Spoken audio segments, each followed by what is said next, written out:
July 10th, regular Board of County Commissioners meeting. And we're going to start with any additions or deletions to the agenda, John? There are no additions or deletions to the agenda. Okay, good. We'll now open this up for public comment. Anybody wishing to make a public comment that is not on today's agenda? Seeing none, we'll close the public comment and bring it back for commissioner comments. Steve? I have several announcements about public events that are happening. One thing that's ongoing right now is the Aspen Historical Society 50th anniversary celebration, and they're having a Chautauqua all week long. And there are some really good character presentations of historical characters from Aspen's history, and those start at 3:30 in the afternoon today and tomorrow. There are talks at 7 p.m. Tonight and tomorrow night. Also free movies, including The King of Hearts, an Aspen classical movie, will be on Thursday night at 9 o'clock. And this is all in a tent at the Historical Society. And I urge everybody to attend these if you can. The second event is this Saturday in Glenwood at the Two Rivers Park. There will be an event centered around the Thompson Divide efforts to try to prevent the gas drilling from going on there. And this will be a barbecue, and it's sponsored by the Aspen Wilderness Workshop in support of the Thompson Divide area. 4 to 7 o'clock on Saturday. And then a couple weeks out, just so people can get it on your calendar, but it's before we have our next meeting, there will be an event sponsored by the Pickens County Senior Services, and this is an Aging Well Symposium on Tuesday, July 23rd in the morning from 9 to 12:30. So that's still a couple weeks out, but it's before we have our next regular meeting, so I wanted to let people know right now so you could get it on your calendars. Thank you, and I hope you can attend these different things. Thanks, Steve. Other commissioner comments? Rachel? Well, George, I don't know if you were going to say anything about the passing of Randy Udall, and if so, I'd let you go first and then maybe do a small add-on. Oh, okay, I will. Other comments? Yeah, we are all very sad with the passing of Randy Udall this past week. Those of you who know Randy, he was a prolific writer and advocate for conservation, whether it be land conservation or energy conservation, working at the Rocky Mountain Institute for many years, and then really took CORE off and running as CORE's director and instituted many of the programs that are still going on today as being very, very successful. But I also knew Randy from another point of view, and having worked with him many years ago with the Colorado Outward Bound School, and I'd like to just read a passage that you all are familiar with, but for me it really speaks to how Randy really lived his life every day and his philosophy of life.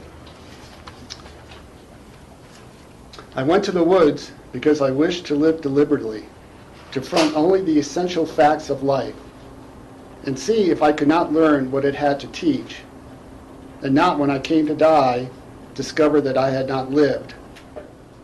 I did not wish to live what was not life. Living is so dear, nor did I wish to practice resignation unless it was quite necessary. I wanted to live deep and suck out all the marrow of life, to live life so sturdily and Spartan-like as to put to rout all that was not life, to cut a broad swath and shave close, to drive life into a corner and reduce it to its lowest terms. And if it proved to be mean, why then to get the whole and genuine meanness out of it and publish its meanness to the world, or if it were sublime, to know it by experience. And I think that's how Randy lived his life and how I'll remember him. So my condolences to Randy's family and friends. Rachel? Yeah, that was well said, George. I just wanted to say a few words in that I remember, I'm not sure if it was first meeting Randy or just being impressed again by Randy, at a fundraiser held in Woody Creek at the community center for Western Colorado Congress as a fundraiser. But it was mostly to bring attention to all of us of the dangers and issues surrounding oil shale and oil shale development. And I remember him making the analogy that oil shale had as much BTUs in it as a baked potato. And that was really surprising to people, but he wasn't afraid to take that message further to Club 20 and make a presentation there to their energy development and speak against perhaps what a lot of people thought was common wisdom, that we have to develop this oil shale as a country. And that was long before we really made as many moves towards renewables and energy efficiency as we have now. And I just have always thought of him as an inspiration and a leader, and someone who was just tirelessly and in a sophisticated way fight against what seemed like insurmountable odds. And he never just took the fact that changing culture, changing perceptions, changing habits, for him it was not impossible. But for others, it is impossible. It's too late. And so I just really wanted to acknowledge him as an inspiration and a leader for our community and share in the condolences to his family and friends. Thank you. Any other comments? Okay, with that, we're going to move on to our consent action items. The first are the minutes of the work sessions of May 14th, June 4th, June 11th, and June 25th. Special meetings of June 18th and June 25th. Regular meetings of June 12th and June 26th. I'll make a motion for approval of those minutes. Second? Any further discussion? Seeing none, all in favor say aye. Aye. The next is a resolution approving a declaration of use regarding certain trails traversing airport property. And I would ask to pull this and have a short presentation on this by Dale Will, I see here. Okay. I've got some friends. Can I bring everybody up? Bring them all up. I'll give you a map too.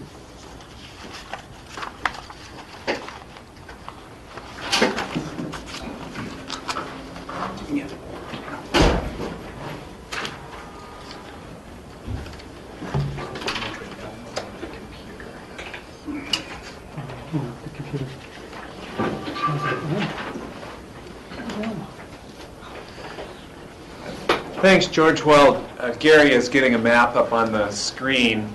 Let me just say how pleased I am to be presenting this to you in that what we have proposed is a result of a collaboration between the Pitkin County Airport, Jim Elwood is here, City of Aspen Parks, Jeff Woods is here, and of course Pitkin County. I should probably mention Snowmass Village as well. And it really grew out of our creation of the Sky Mountain Park and the three-way partnership that went into that purchase with the City of Aspen and Pitkin County and Snowmass. And since then, as you know, we've been planning and working on that mountain park and have been anticipating all along having a linkage from the Aspen side up into the mountain park. Now, I'm maybe getting a little bit ahead of this story in that this also started way back in 1993 when the Pitkin County Road and Bridge Department decided to build the Owl Creek Trail and traversed airport property, I suppose, on a handshake at the time. I wasn't here, but I understand that was the case. So, as an administrator myself who works with property that's purchased with restricted funds, I'm very sensitive to the intricacies of what Jim has to work with in terms of having property that was also acquired with restricted funds. But to just basically set the stage, the Owl Creek Trail comes under the underpass that Jeff's great department put together and comes along here, follows Owl Creek Road, and finally traverses up the hill and onto Snowmass Village. And you can see the airport property outlined in the green. So we have that trail that is and has been on airport property, and we've never really formalized an agreement about having it there. In addition, as I mentioned, the Sky Mountain Park is here. It reaches all the way to Snowmass Village, and we are currently using the radar road as our portal into the park. That's not been optimal from either the point of view of the airport or from the point of view of mountain bikers. Not even the most grizzly, gnarly mountain biker that we know claims to love the airport, the radar road as a recreational trail. So we've got a trail laid out, and Gary can speak more about it, and Jeff about what this trail really will represent, that will climb that same ridge line at a much gentler grade in a manner that's much more appropriate for recreation. And then finally we have a small trail, the Buttermilk Connector Trail, that would connect to a trail that Jeff's department has been working on that will provide a soft surface connection from the Buttermilk parking area, from the government trail and the other system over here to connect onto the Sky Mountain system without having to get onto the paved Owl Creek Trail. So maybe before I say too much more, I'll pass the baton around, and who wants to go next? You bet. Thank you, Dale. And I guess I just like to kind of highlight a couple of things. One is that, you know, working with Open Space and Trails on this has really been very productive, and I think it's been a good experience by all. Obviously, having recreational trails on airports with the limitations, as Dale mentioned, with land purchased with FAA funds, they purchased those properties for aeronautical purposes. So when they get used in other manners, it requires some approval process through the FAA to allow that to occur. And there's a very tight kind of definition that allows that to happen. We've submitted all of this paperwork to the FAA. They did come back with a couple of extra questions, but we don't have full FAA approval for this today. I do think it is likely to be coming, and I would encourage you to go forward with it in this meeting if you're comfortable doing so. But it is not yet completely finalized on the FAA side. I think they will be convinced of that as we answer some additional questions. But I just wanted to make sure you knew that A, it's been fun to see this project come together, and B, that we still have a few details left to finish with the FAA. Thanks, Jim, and thanks for all your support on our efforts over here. Well, and to go on to that, the airport has been, I mean, I've been working with them for 3 years now since Sky Mountain Park opened, and when we originally asked them about using the radar road, it was amazing how fast of a yes response I got from the airport. So, you know, people don't love it, but it's awesome to have at least some type of access up to Sky Mountain Park right now. But the radar road is extremely steep. I mean, it gets up to, you know, almost 18% in grades, and it's a pretty loose overall road, pretty narrow, big turns. And so, you know, what we have designed and what we put in the Sky Mountain Park management plan overall is to have sustainably graded trails. And what we've done here with what we're calling the airline trail, and you know, is basically created off the first switchback of the Owl Creek Trail.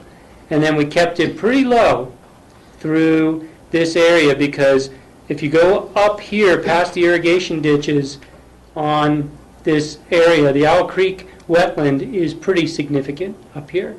All the irrigation that comes off of this side, plus Owl Creek coming down, there are some significant, and I've walked through here, it's beautiful, but it's significant wetlands. So we're avoiding all of those by staying low and then traversing the uplands. And these are all upland areas here, and gaining altitude in 2 areas of switchbacks, and then coming across this traverse across the front.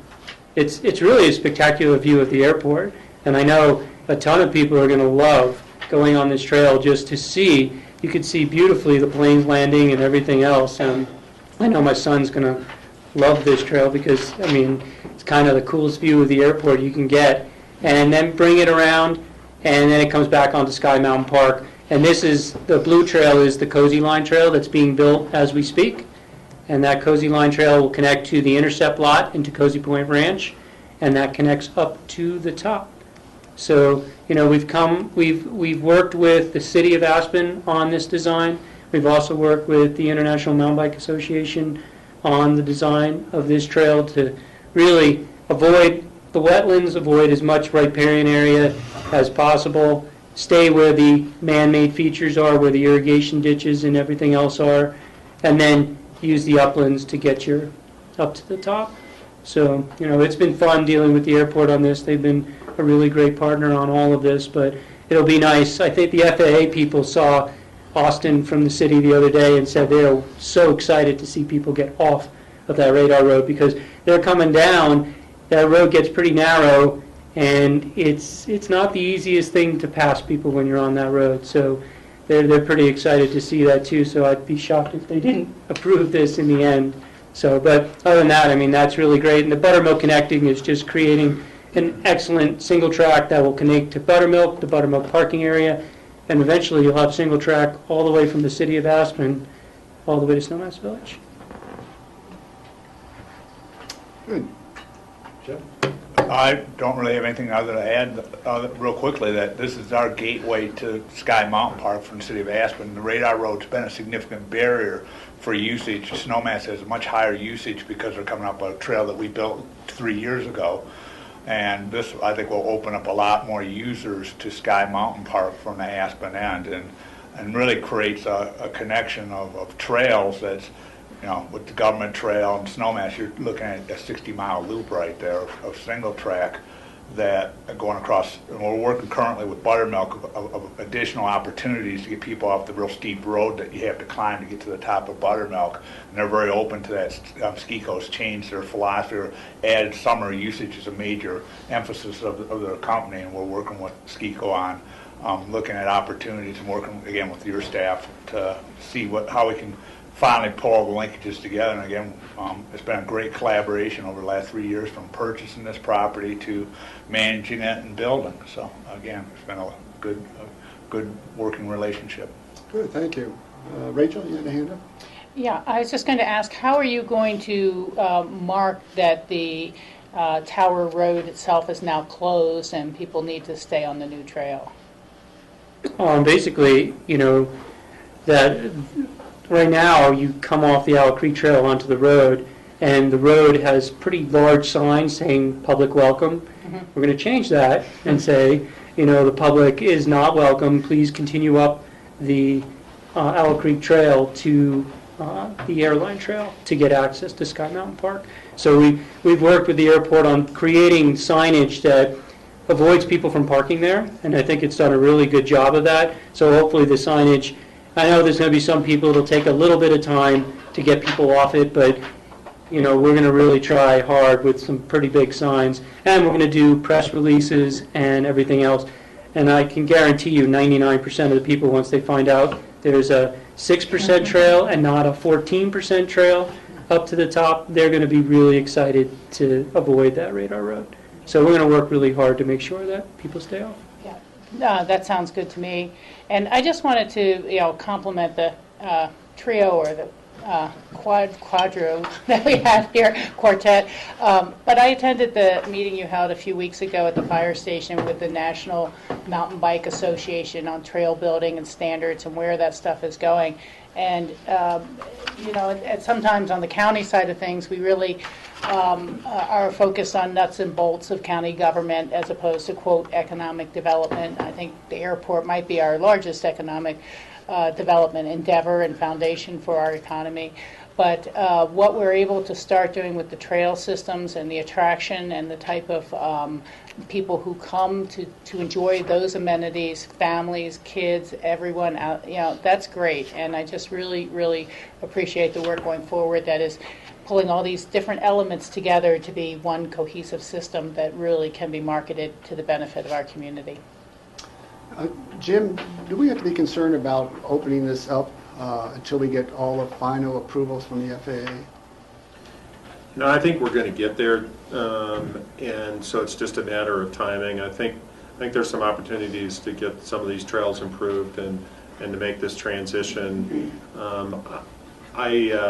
My recommendation is that you go ahead and consider it, and if we have to revisit it, we will, but I think the odds are relatively small that'll be the case. And George, also, the trail's not built yet. Yeah, the trail is, we've been waiting for this, so the trail is not. But people are still accessing The radar road. radar, but that's still not within the final approvals of the FAA either, correct? Well, the radar road was never asked for permission for Okay. this particular transaction you're talking about today. Okay. So the radar road will continue to be utilized until we're able to put all the Ts crossed and Is dotted. I think the intent here is that we're all headed toward this position. It's just a matter of perhaps some language issues relative to the FAA. So I don't think it's material in the end to the goals being described here. All right, good, thank you. Steve, and then Rob?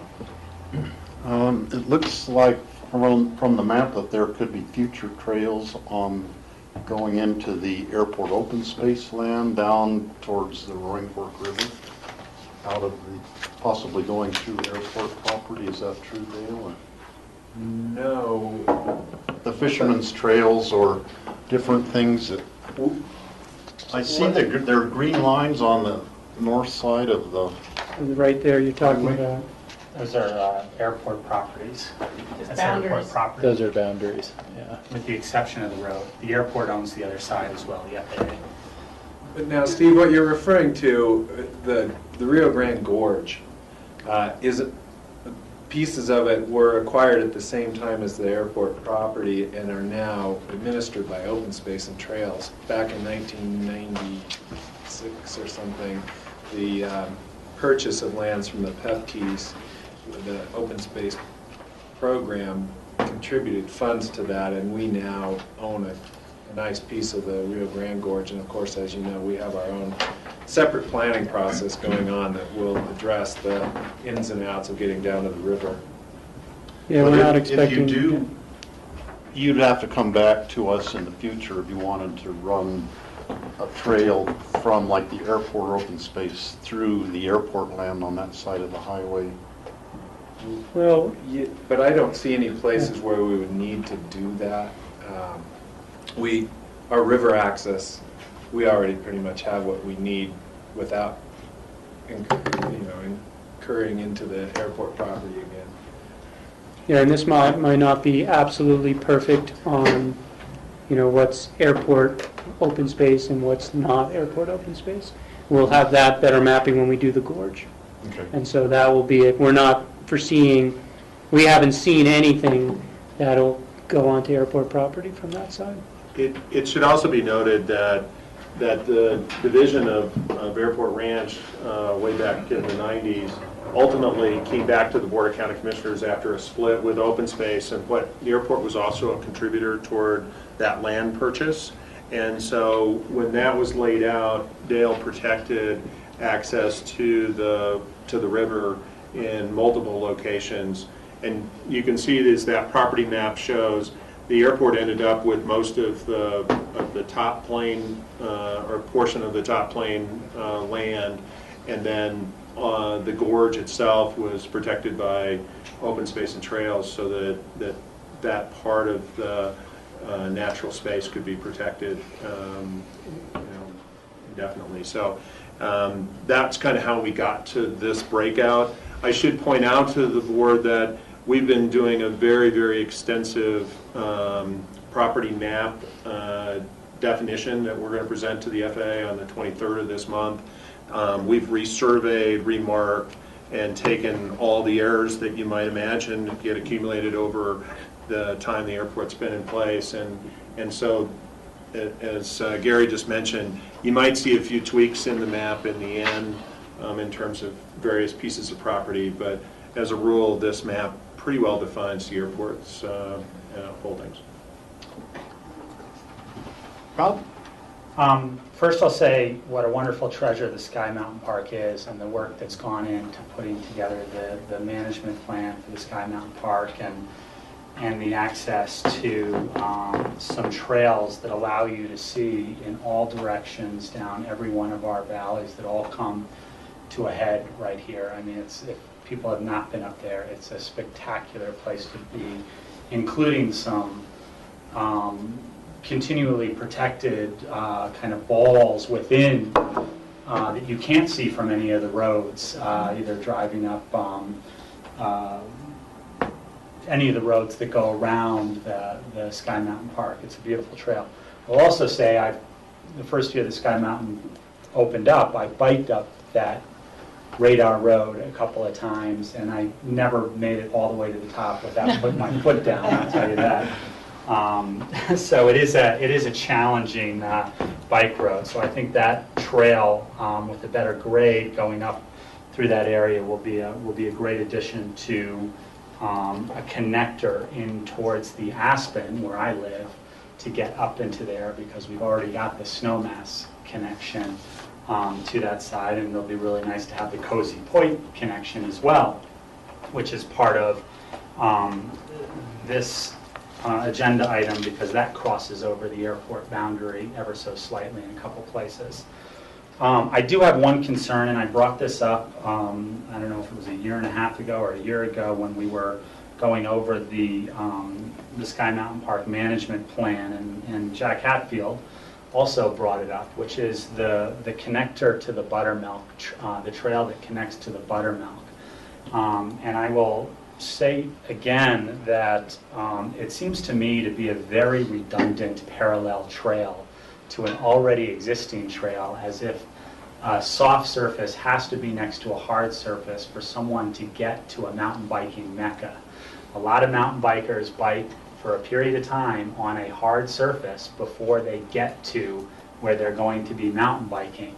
And it seems to me to be a cost that's not needed, a visual structure along that Owl Creek roadside that's not needed, when you've got a parallel trail. Plus there's really good visibility to cross the road somewhere there on that Owl Creek Road. It's flat, the airport is flat, you can see from a long way a lot of places down that road, left and right, for a bike to cross. So I'm not too sure that it's a safety issue either. But I'm just, I guess my question is, you know, have we really thought about this fully on whether or not this blue trail is needed, or whether or not it can connect in when, I mean, if it's already connecting into the paved trail there, can we connect in down to this end somewhere and avoid the cost and the visual aspect and the maintenance and everything of that trail on that side of Owl Creek Road? Can I address that? First of all, it's on our property, so I want to bring up what the issues are. One is, our open space board has not made a determination whether they're going to build that or not. That's being explored currently. We have many examples of parallel soft surface, including Rio Grande Trail, where you have soft surface along most of the extent of it in Pickens County. So this is, in a way, a replication of what our goal is, of having a soft surface next to a hard surface trail. We don't have the room truthfully, on the airport side. The visual, it's along a ditch. You literally will not have to take any vegetation out. You will not see that trail. It's basically, we walked it with our open space board on Monday.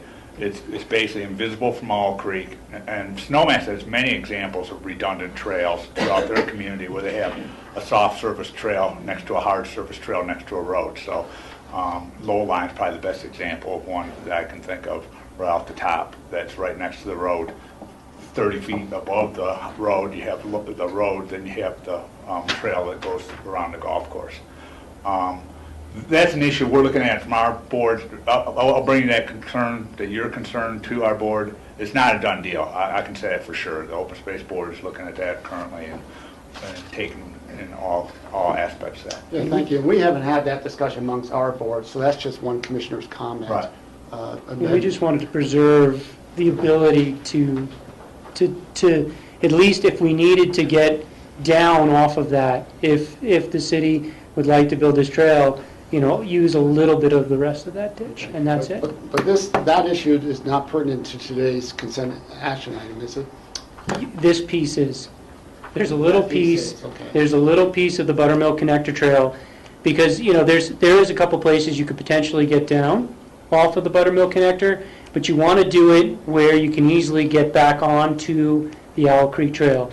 This area is right before you get to the Airport Operations Center, and this piece is right over by where one of the driveways is for the thing. I mean, we didn't make a decision, but the thing is just preserving this extra 600 feet, and since we're doing this declaration with the airport, this is on airport land right here. This is city. So if it does come all the way down, could we do that? And we felt like, it's not a visual issue, and that will get scoped as we go into the final design of that. Yeah. My suggestion would be, if we want to reserve this flexibility, I recommend approving the declaration as we've drafted it, with a caveat that the actual construction of the trail would have to come back for approval once there's been more scoping done on it. Okay, that sounds good. So with that, if there's no more questions, I would accept the motion for approval. I would make a motion to approve a resolution of the Board of County Commissioners of Pickens County, Colorado, approving the resolution, approving a declaration of trail use regarding certain trails traversing the airport property. Who came up with that tongue twister? So let's see, Steve seconded. Any further discussion? Well, I mean, I would like to have a note, whether in the records or in the resolution, that the trail, the Buttermilk Connection Trail, be rediscussed before further development. This is getting approvals for it, but I'm not sure that should be part of the resolution. John Ely? It's up to the board to color. Yeah, I would not agree to that. I think what we heard from the city and from our staff is we'll have an opportunity to have a discussion on that trail. If it's going to be multi-use trail or a soft as well as we move forward. So they've committed to have that discussion. We can have that discussion as a work agenda item as well. Because I think that needs to be a full board discussion. We'll see how the board votes on that in the end. Any other further comments? Seeing none, all in favor say aye. Aye. Opposed? Thank you, guys. Okay, the last thing on our, no, not the last thing. Next on our consent action items is a resolution appointing a temporary hearing officer. Do we need any information on this for the board? I would make a motion to approve the resolution appointing a temporary hearing officer who will be Jody Edwards III. second. Any further discussion? Seeing none, all in favor say aye. Aye. Okay, thank you. And last on the consent action item is a resolution appointing citizen board members. I'll make a motion approving the appointing the citizen board members. Second that? And they are, what we're appointing today is Kevin Heineken, who's going to be an alternate on our Translator Advisory Board, and Ellen Hunt, who's going to be on our Citizen Grant Review Committee. Any further discussion? Seeing none, all in favor say aye. Aye. Okay, thank you. We're going to move on to our consent public hearings. These are second readings. The first is an ordinance for the Commercial Renewable Energy Mitigation Program. And Brian Paul is here to present that. I know we've had several discussions on this and keep on fine-tuning it, so hopefully we're at a point where we're ready to move forward. Hopefully so. So you want to sort of give us a brief overview in terms of the changes that you made from our last meeting? Absolutely. I took the board's recommendations from the first reading to, one, bring Rob those diagrams showing what those calculations would look like in the rent program, so those are included in here. And then with the G-rent program, the governmental program, we developed some guidelines and some criteria for going through and making the recommendation to the board for approval. And we went through and cleaned up a little bit of the language as far as how the approval process went, where it became a recommendation from the chief building official, and the applicant would then come to the board with the final approval review.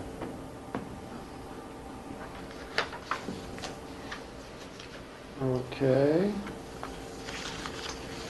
So, questions for Brian on this? Steve? On the G-rent part, Yes.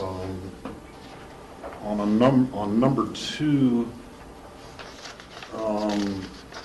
there is some fuzzy wording in there, and maybe I'm just not No, I reading it. noticed that. You just now. And maybe the extra words were left in accidentally, but the Page are you looking at? Page 3. Page 3, it says demonstration that the public service being service provided by the entity applying offsets. And Yeah, that second service needs to I get dropped. think the second service should be struck from that. Is that correct? Correct. And then it will sound right. I hope so. Yeah. So to say demonstration that the public service being provided by the entity, then it makes sense. Yes, I noticed that sitting back in the chair just now. So. And then there's one other small typo on the page 4. It says Board of County Commissioner, and there should be an S on the end of that. I just noticed that going through. So on page 4, the final paragraph of the G-REMP section guidelines.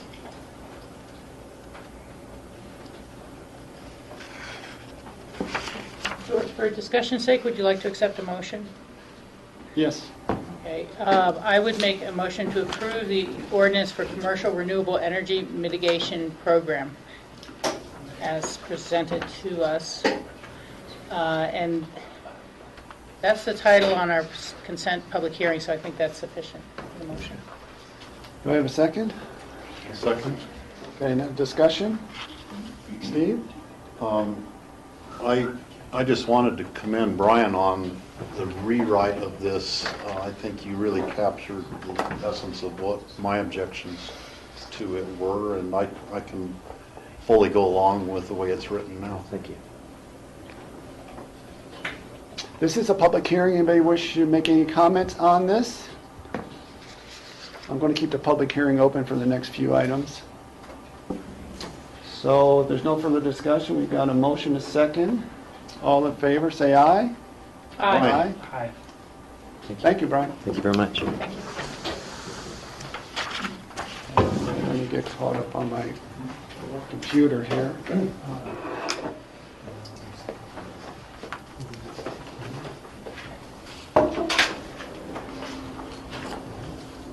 Okay, next on our consent public hearing is a resolution authorizing the Consumer Protection Program state contract. Is Kurt here? Kurt's on vacation, and I'm here in his place. Brian Doherty with Environmental Health, Okay, great. Environmental Health Specialist. And you want to give us just a quick overview on this? Yeah, so this is just a renewal of the yearly, for 1 year, of the consumer protection contract, which is basically all the restaurant inspections, childcare inspections, school inspections, things like that for making sure everybody's safe, food handling wise and safety wise. Okay. Any questions? Steve?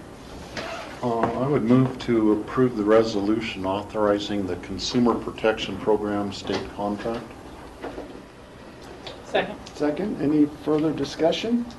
Public hearing. Thank you. This is a public hearing. Anybody wishing to comment on this? Seeing none, we'll bring it back to the board. We got a motion, a second. There's no further discussion. All in favor, say aye. Aye. Thank you. And let's see, last on our consent public hearings is a resolution approving a revised intergovernmental agreement with the Colorado Department of Transportation for the Scenic Byway Grant. And Lindsay, others here from Open Space. Yes, this reso is to accept a revised IGA from CDOT.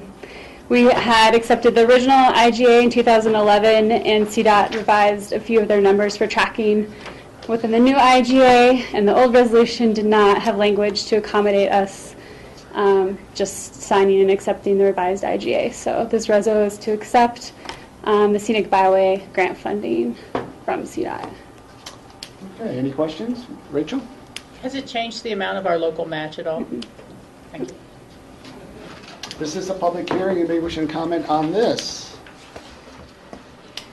Seeing none, I'm going to close the public hearing for this portion of our consent public hearing. And back to the board. I'll make a motion to approve the resolution of the Board of County Commissioners, Pickens County, Colorado, approving a revised IGA intergovernmental agreement with the Colorado Department of Transportation for the Scenic Byway Grant. Second. Got a second. Any further discussion? Seeing none, all in favor say aye. Aye. Thank you. Lindsay, Thank you. I forgot to mention, did we get a letter? Did we follow up with a letter, a thank you letter to the Scenic Byways Committee? We checked on it, and I don't think we ever did send one, so the next meeting's Friday, so we can get one together. Get one and I'll sign that. Okay. Yeah, great. Thank you. Thank you.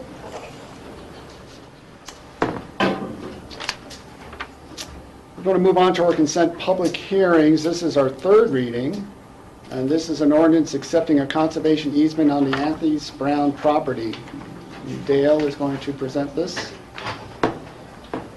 It's a third reading because at our last reading we asked to better redefine some of the management plan and come back with some of those issues addressed. Perhaps you can maybe highlight some of those, Dale. Thank you, George, and hopefully this packet printed in color because they're literally highlighted in the packet materials. At second reading on this, we had quite a good discussion about the need to clarify the provisions of the management plan specifically, which is kind of where all the action is in terms of defining how certain things are going to be decided. There's a whole list of discretionary items in the management plan where we're wanting to make careful decisions for reasons that we've been discussing. They have to do with public tours, with access by archaeologists, access by Native Americans, and also the off-site display of artifacts from this site. And we had a discussion at second reading about that. Subsequent to that meeting, David and I were able to discuss it in light of a little calmer reflection, and we reached an agreement between us that rather than simply put the open space director in charge, and you would never want to trust that person, that the landowner prefers to have a committee of three that is comprised of two public interest entities, with the Open Space Department being one, the Archaeological Conservancy being the second, and the landowner, whoever that might be going forward, being the third. I am comfortable with that format because, as I said, the public interest side of it will still have a majority, but it gives the landowner some ability to appeal to the archaeological side if they felt that the county was losing sight of what some of the goals are for protection of this site. So that's really the biggest difference that we've devised since the first reading, and there were a few other items such as the need to have a log of these artifacts and a written record anytime any of them go out traveling. And so I've added some language that's also outlined in yellow, that the Open Space Department will maintain such a log, and it'll essentially be like a library checkout system so that we have an inventory at all times of what is where. And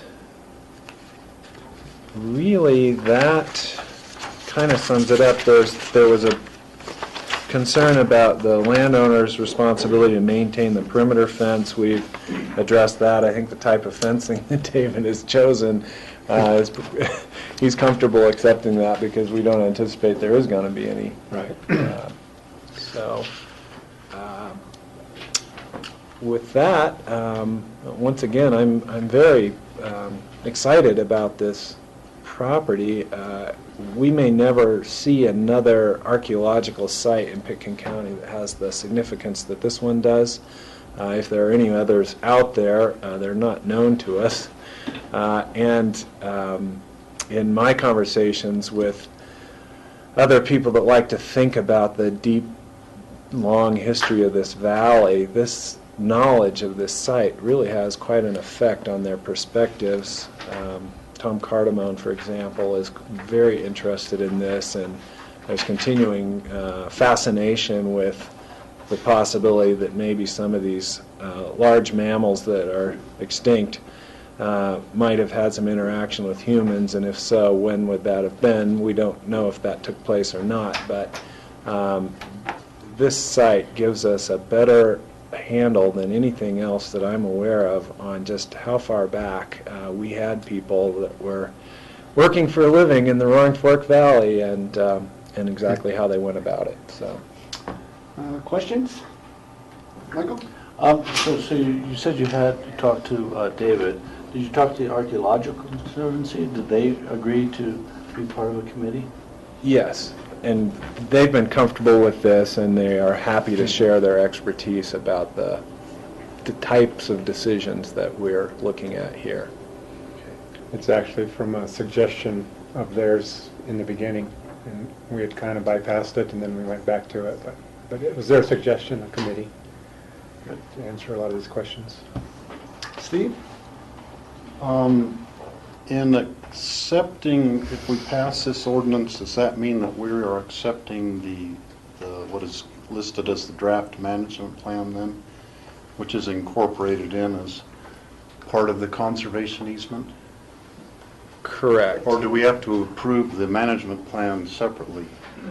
No, I would think of the conservation easement and the management plan as a package.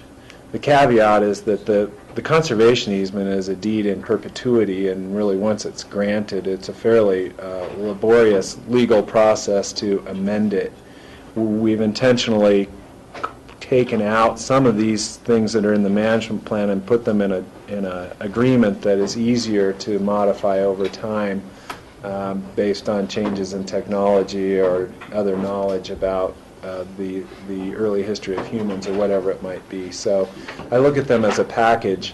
The easement, though, once it's granted, we try very hard not to come back and change those, whereas this management plan is something that I could easily see us in 5 years or 10 years wanting to talk about a change.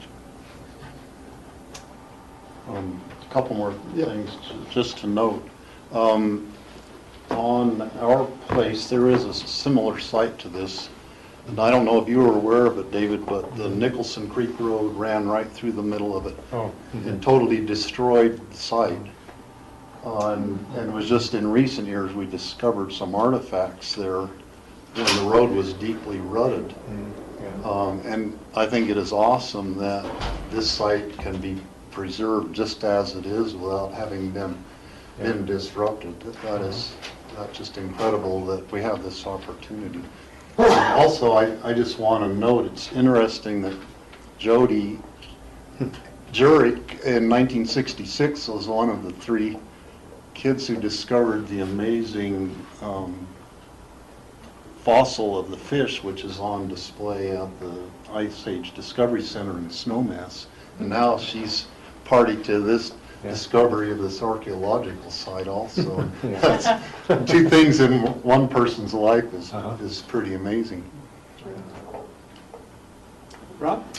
Yeah, first I'd like to say I'm very excited to preserve this too. I know I've pointed out a lot of things in these contracts and conservation easement that I felt could be worded better for the protection of the site and all the interested parties involved, including the citizens that we represent, and to make sure that the language was clear in perpetuity going forward, because that's really what a conservation easement is. And in the issuance of TDRs for the responsibility of being the steward of this piece of property, it needed to be clear as to control and maintain the integrity of this property and all the things.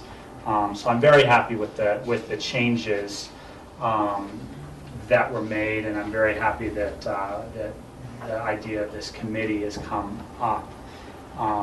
And I'm not a lawyer, but I've read a bunch of contracts, and I know that contracts have to be written and worded properly the first time around, or you can't change them in the future. With that said, I did have two questions, and just to try to have some clarification. The first question is, the Archaeological Conservancy, which was started in 1980 as a nonprofit, what happens in the case that the Conservancy no longer exists? And I don't know from a legal standpoint what that means in terms of the way that, is it then a committee of two? It could potentially become that. Typically speaking, though, if a land trust is reorganizing itself or dissolving or otherwise morphing, the interest that it has in its conservation easements must be assigned to another organization, such that they are not otherwise abandoned due to the whatever exigencies might be present for that particular organization. The way the statutory scheme concerning conservation easements is drafted anticipates these easements running with the land and not necessarily running with a particular organization. And I'm assuming that the committee would have some sort of say as to who that power gets transferred to, not just the organization itself? I don't recall that in the conservation easement deal, there's a restriction on assignment. We have some standard language that we use in our easements for that purpose, and my good colleague Paul Holsinger put this one together, and I don't recall whether we have that clause of successors. Successors, H on page 12. There you go. Covenants, terms, conditions of this easement binding upon and inure the benefit of parties hereto with their respective personal representatives, heirs, successors, and assigns. Now, sometimes the easements have an additional clause that says that in the event that one of the grantees of the easement is chooses not to continue, that they will assign their interest to an entity that qualifies under the applicable rules as eligible to hold them, and also shares has a interest in a mission that's consistent with the purposes of the easement. So we could certainly add that type of language here. I'm guessing if we ask the Archaeological Conservancy, they'll say, well, no, we're going to be around forever. But it's not the first time this question's come up. So I would like to ask the board to add that language. It seems like it's been in some of these contracts previously and doesn't really affect anything with the parties. My second question, which just occurred to me in reading through this a fourth or fifth time, was that there's a unique situation between the adjacent property being the same owners as this property. And I'm assuming that this conservation easement is on the property that could then be transferred to somebody else to give control to someone somewhere else, someone not connected in maintaining it or that sort of thing. And my only question regarding that was, is there a way to connect the two properties, or should we, and to some extent? And I don't have the solution to this. It just occurred to me in reading this that the caretaker of this is the neighbor, but that there's nothing legally binding that to be the case. And because they could sell the property to somebody else, even though it's got a conservation easement on it. Rachel? Well, I don't think that we've discussed burdening the first parcel Yeah. with additional requirements at any point in our conversations. The traditional obligations that are placed on a property through a deed restriction or conservation easement run with the land, and that obligation would run to whoever purchased that land. I can acknowledge your concern about there wouldn't be a next door neighbor taking care of it, but I think we have conservation easements across the area where ownership has changed over time, and the original signers of the agreement aren't there, but the new people have to live with the conservation easement, whatever those obligations are. So I don't see a way to make the tie-in. Yeah, I didn't have a solution to it either, but it just came to mind in reading this as a concern that either they could sell the piece of property with the conservation easement to someone, wherever, whoever, or they could sell their property, and then that person who buys their property, who's the neighbor, has no responsibility to this piece, but they still do. And again, it's about perpetuity and having the contracts written, right? So I guess it's a concern. I'm not sure there's a solution. David? Just so we are clear, that the two properties are not deeded the same. Yeah. My name is not on the one across the road at all. I have no ownership there. So, that being said, yeah. Yeah, I'm comfortable leaving it as it is. I think your first suggestion was good in terms of adding some language in terms of the successor. So,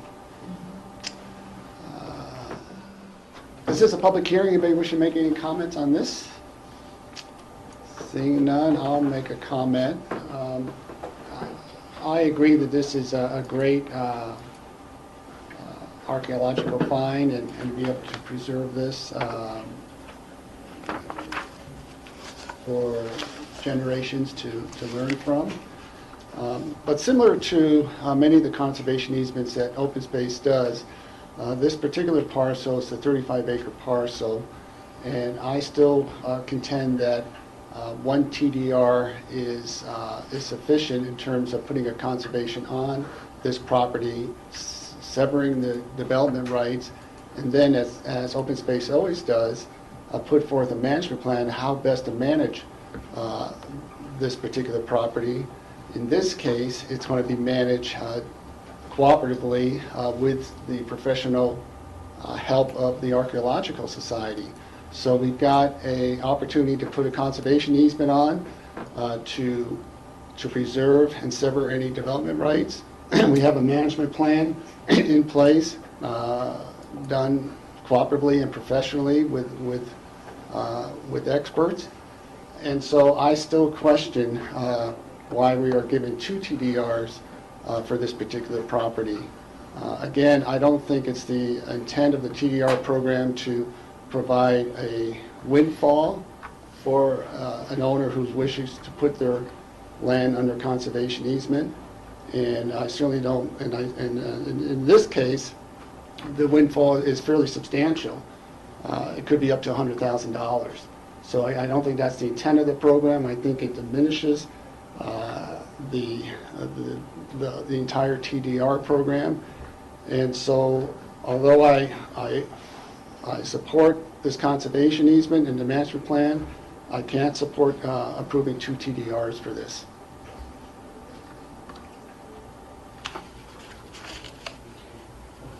I would make a motion to approve the ordinance accepting a conservation easement on the Anthony's Brown property with the amendment suggested by Rob to include our kind of standard language on successors to entities that are party to holding the conservation easement with us.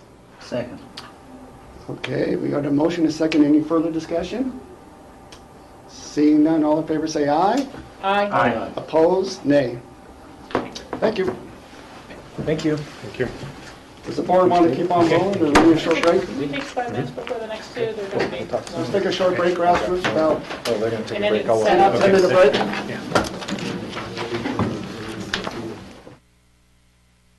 break. From June 26th, and I see Suzanne Wolf is going to present this. Yes.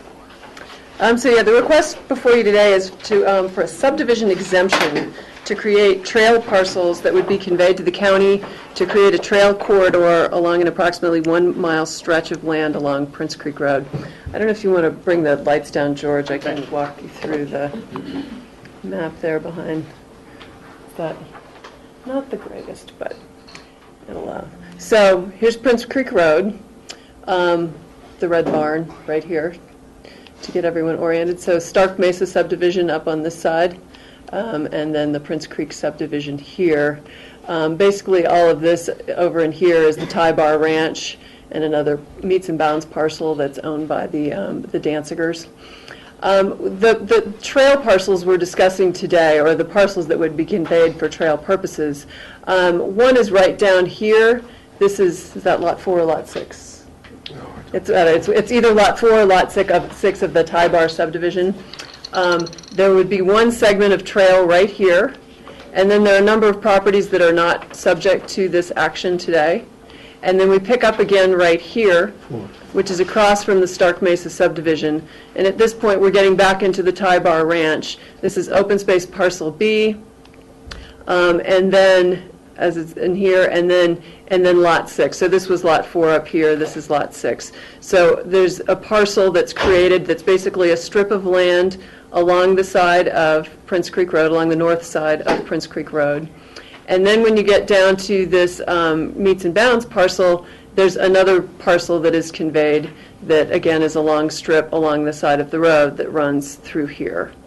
So again, this is just to create the parcels that would allow for the potential for a future trail within those parcels. And as I said, they would be conveyed to the county. I guess just one other thing to note, this parcel does have a development approval on it. It is encumbered by a conservation easement with AVLT, so that's why it's shaded in yellow. And then again, these areas were all within the Tie Bar Ranch. I do have an aerial photo I can also bring up that shows you at least a portion of the area here. Okay. So again, here's Prince Creek Road as you're looking up the road. And then here, I have to look at it over here. So the loop you're seeing here, this is the Prince Creek subdivision, and their driveway comes down up in this area.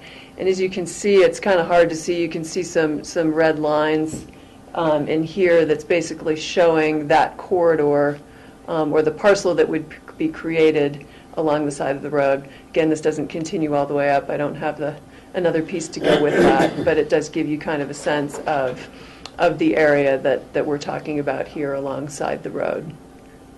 In terms of the county review process to create an open space parcel through a subdivision exemption, the standards basically require that the parcels are being conveyed to a public entity, in this case the county. And they will be for a trail corridor. They've provided the required plats, and it's a total of 9.509 acres that are being conveyed, again, in a fairly long strip along the road out of those 4 different properties. The applicant has also offered to quit claim to the county the right-of-way for Prince Creek Road through these properties. And that's shown on that is discussed on the plats, but would also need to be better described, I think, on the plats, and that's one of the conditions of approval. And the last criterion in the code is about a growth management exemption, which is not needed in this case since there's no no residential type development or commercial type development that requires growth management. In this case, the only potential development that would occur here would be to construct a trail. So we've recommended approval. I guess one thing to note in terms of, again, this is just creating the parcels. Once these are conveyed to the county, then there would be a further process related to the actual design of a trail and public process associated with that. So this just relates to the creation of those parcels to make that a possibility in the future. And I think that's it, unless anyone has any questions. Questions for Suzanne? No, that's not the audience yet. It's the board questions. Steve? Suzanne, once the trail terminates by the Prince Creek subdivision driveway, would the bicyclers or hikers then go onto the county road to proceed up the road? Yes. There would be a section there that's on the county road before you then hook into what's the existing trail system up there. I don't know what that distance is up the road. Not very far. Yeah. Maybe a quarter of a mile. Oh. Dale? Dale? We've laid out a trail that reaches all the way up to that continues the beyond. boundary with the next adjacent private parcel. I think there's a representative of the owner of that parcel here. There is a trail system on that parcel, and it is tolerated, as I understand it. So our ultimate hope is that this trail that goes through this parcel will not need to have any sections that are back out onto the county road. But in any event, once you get above the Prince Creek homeowner's driveway, the issues decrease significantly of having cyclists on the road up there, because the road's actually a little bit wider, and secondly, because the number of vehicles on the road is drastically reduced up there. Other questions for Suzanne at this point? This is just for the board at this point. The public will have an opportunity to comment. Okay, if not for Suzanne, I see Alan Richmond is here. Are you here on behalf of the applicant? All of you? Behalf of us? I facilitated the submission of this application for the county. I really don't have anything to add to what Suzanne has said, but I'm here to answer any questions that may arise. I am the applicant's representative, Pickens County's representative. Okay, any questions for Alan? Okay. Given that, this is a public hearing, we'll open this up for the public for comments. Anybody wishing to make a comment, if you would just please identify yourself. I'm Sue Anderson. I live on Stark Mesa.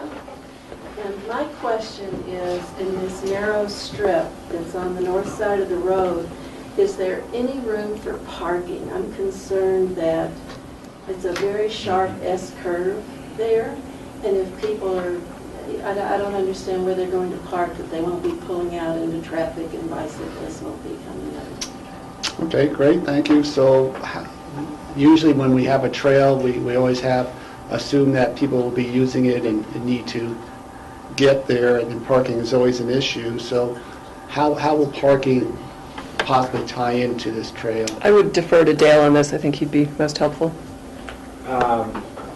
Thanks, George. Suzanne, maybe you can I can point it out. Yes. As part of our agreements with the Tybar Ranch, we also have an agreement to purchase what they refer to as their bullpens. Indeed, they used to keep bulls down on Prince Creek itself. And so there's a parcel of land there with a flat area that's right off of the edge of the road. And it's an area that isn't exactly lush in terms of its native vegetation as a consequence of the agricultural use that's gone on there. But it does create a good place for a trailhead, as people that are familiar with this area might know. There presently is a lot of parking going on the edge of the road, and that's one of the things that we're trying to solve by having a trail here as well as a designated parking area down on the bullpen parcel. But now, I heard that rumor, that's across the road from the trail. So again, you're on a very sharp S curve, and you have everyone parking and pulling out into that S curve across the road. Is that not a real safety issue? Well, before we would develop that, we will be looking at that. I have been down there with the county engineer and looked at the sight lines on that bullpen turnout. And both up and down the road from there, the sight lines are more constrained, but at least as a matter of our initial diligence in looking at this purchase, it looked like, as far as vehicles leaving Prince Creek Road and re-entering the road, that's not a bad place to have that happen. And then as far as the crossing, you're correct, that people, once they're on their bikes, are going to have to cross the road there, right there, parallel to where Prince Creek itself goes underneath the road. But there again, we feel that the sight lines there are better than what we currently have, which is with the parking going on further up the road. And frankly, we also have pedestrians from the neighborhood in that road for this whole 1 mile stretch. It does run east-west, and so at various times of day, what I think is a potential danger of pedestrian vehicle problems all along the 1 mile stretch of Prince Creek Road are more significant than what the trade-off will be with what we can put together with these purchases. I am still concerned because I can tell you how often people cross over that midline around that S curve. All right, thank you for the comments. Bill, just as a follow-up on the parking lot, I know this is still sort of in the proposal phase, but would you anticipate that being very rural in character or very developed in terms of how that plays out with the neighborhood? In other words, lights, pavement? I would say it'd be very, I hate to use the word, but probably primitive would be a good description. We're not looking to put a lot of improvements there. We're just looking to come up with a substitute for what's currently going on the road right away itself. Okay, thank you. Other comments? You had your hand up, sir. My name is Richard McIntyre. I own the adjacent ranch, Flying Dog Ranch. Sue Anderson makes a good point. This road, I live on the S turn, the dead man's curve, as we call it. And bikers come down the road at very, very high speeds because it is a downhill path. And this whole thing is pretty scary, I think. There's a ditch on one side. There's a huge amount of traffic on our road since there's been development at the top of Prince Creek Road. The number of laborers that go up and down that road has increased tenfold in the last 2 or 3 years. Crossing this road from the parking lot over to the north side is going to be an issue. I'm not sure where the trailhead starts. It looks like it starts on my property, and I don't believe anybody's spoken with me really about that yet. And I think it's a very dangerous thing to do to a rural road. Just a clarification, Suzanne or Alan, does it start on? Well, again, the parcels that are being created today are definitely not on Mr. McIntyre's property. I mean, we're talking about, again, open space parcel B and lot 4, and then this meets and bounds parcel. And then, again, there is an easement or parcel being granted out of this lot down here. Right. But as I mentioned, there is no, I mean, it's sort of in looking at the future, if the trail could connect farther, that's a part of what's being conveyed at this time, but nothing is shown on these lots. Yeah, the plots clearly show all the trail segments are on either Tybach parcels or the Danziger parcels, okay, not on Mr. McIntyre's. All right, thank you. Yes, sir. I'm Dave Amory, and I own some property up in Stark Mesa, and I've talked to you, George, about this issue before, and it didn't seem to go anywhere, but this is a this is a rural road and incredibly narrow road. And the bullpen area, as I understand it, you have problems with cars parking up in the Prince Creek, near the Prince Creek subdivision, and going from there. And what happens is you've transferred the problem down the road to the next subdivision. You haven't actually gone to any of the people in that subdivision except the exact adjacent homeowners, because we have more people in our subdivision. And now you're going to take a rural area and turn it into a recreational biking zone, which it is already. I understand that. But the deal is you've got Sue Anderson making a very cogent point that you're in the narrows of the road. Cars are going fast. There's more traffic than ever before. And you're going to have people crossing over in a narrow spot from a bullpen parking lot. And the bullpen has some issues. One is, if you're going to have a trailhead parking lot, I'd like to know how many cars you're estimating can be in there. And then if it's a very busy weekend, if there isn't enough parking there, they're all going to start parking in the narrows as opposed to further up the trailhead. The other thing is you've got water, Prince Creek, running right through that parcel. And people are going to be using that parcel with parking. So the deal is, what are they going to do? Well, do they have toilet facilities? So you're going to have to put probably have to put some toilet facilities there or something there. And they're going to be using that. And that's water for the valley. That Prince Creek subdivision, that Prince Creek is water that everybody uses. It's our water supply.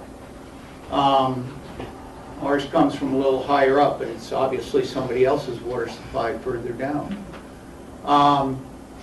That particular parcel is weird. It's a triangular deal. It doesn't have a lot of room in it. And if you go ahead with your plan,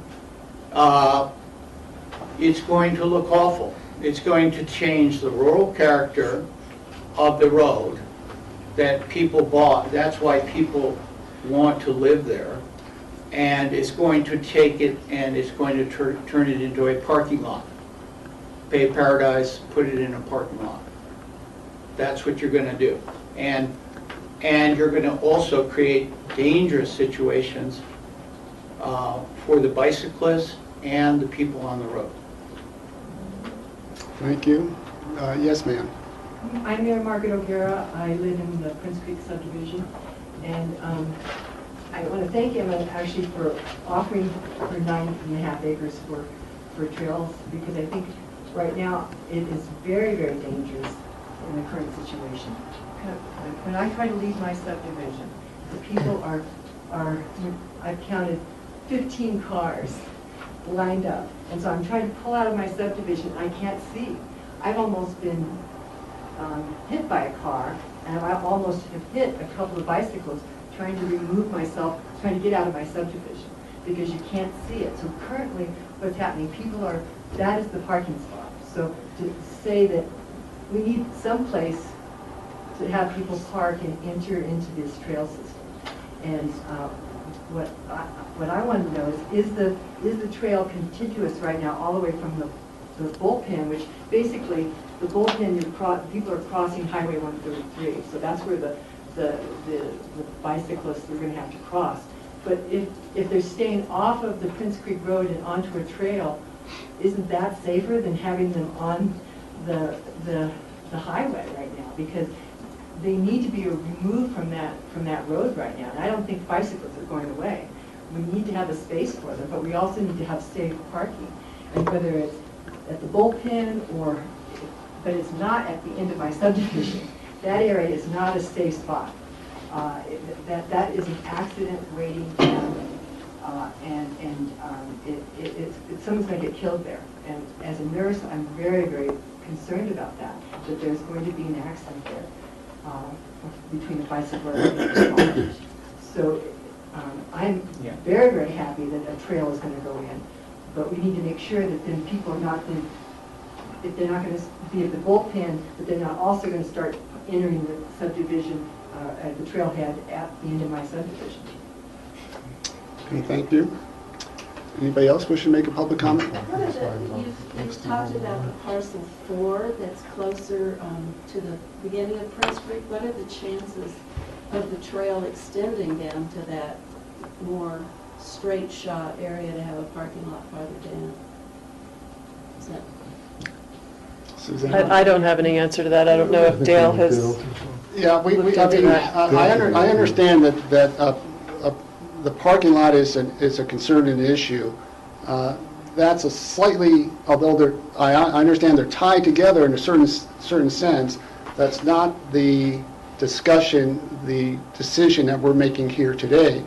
The decision we're making today is to whether to accept or not the ability to subdivide the parcel to allow for a trail. If that were to be approved, your comments have been heard, and we'll have further discussions in terms of if and when this next piece of property is actually purchased, and then how that would address a lot of these concerns with parking. But they're really two separate issues, even though they are connected. I understand that, but we're not here today to talk specifically about a parking lot that hasn't actually come to fruition yet. So I just want everyone to understand that. Well, I'll give one more comment, but we're not. It's not an ongoing dialogue here. Okay. I just wonder what the chances are of extending the trail basically clear on down to the highway. Will that only be a segment, or is there a chance it would be? I agree, it's a great idea for the trail. Yeah, and what I understand, at least from Alan or Suzanne, that right now what we're looking at is the land allocated from the Danceter. That's correct. Land. That doesn't prevent any future opportunities if they arise. No, and of course, when we go beyond, we're leaving Pickton County and moving into Garfield County, so there's that complexity as well. But yeah, the only segments we're looking at are the ones that are shown on the map. Yeah, and we have worked with Garfield County and Town of Carbondale before. The Crystal River Bike Trail is a good example, so it doesn't preclude that from happening down the road. Any other further public comments? Could I just make a comment that it would behoove you to really look at other options for parking on the same side as the trail? Going across the road makes absolutely no sense to me. Okay, thank you. If there are no other public comments, I'm going to close the public comments at this point and bring it back to the board. Michael. Dale, this is to create a subdivision essentially of these parcels, but that doesn't mean that the trail would be built necessarily, does it? Not necessarily. Our approach to these is first we have to acquire the property, and then we go through a planning process to figure out how we're going to use it. Now, here, the primary utility of the property, well, it's twofold. It's to allow for us to consider this trail corridor and also to do some restoration on Prince Creek itself. But we would, if we acquire this property, we will be then entering into a planning process. Some people may be aware what we did up at Elk Park. We're in the middle of one now at the Rio Grande Gorge to get community input on how we use these properties once they've been acquired by the county. So this is a preliminary step in the potential development of this trail corridor. And so at what point will you have a public planning process? Certainly before there's any improvements that are construction that's done. And in that public planning process, do you notify people that you're going through that process? We do our level-headed best to notify everyone that might be interested. So there won't be any parking or construction until that planning process is over? Correct. Okay, thank you. Other comments or questions from the board? Michael? I'll just follow up with my own concerns, and they're actually, I've voiced them previously. And the acquisition of this property was tied in with the Wexner property. And the acquisition of this property was made possible, the planning of this as a potential trail was made a long time ago, at least a year or plus ago. But the actual acquisition of this property only came about because of the Wexner property. And the Wexners decided to give $700,000 as part of their deal with the county. And the commissioners here, these four that you see here beside me, decided that they would use that $700,000 for the acquisition of this trail and the bullpen property. So the county did a prudent thing. They got an appraisal of this property. And that appraisal came in at $236,000.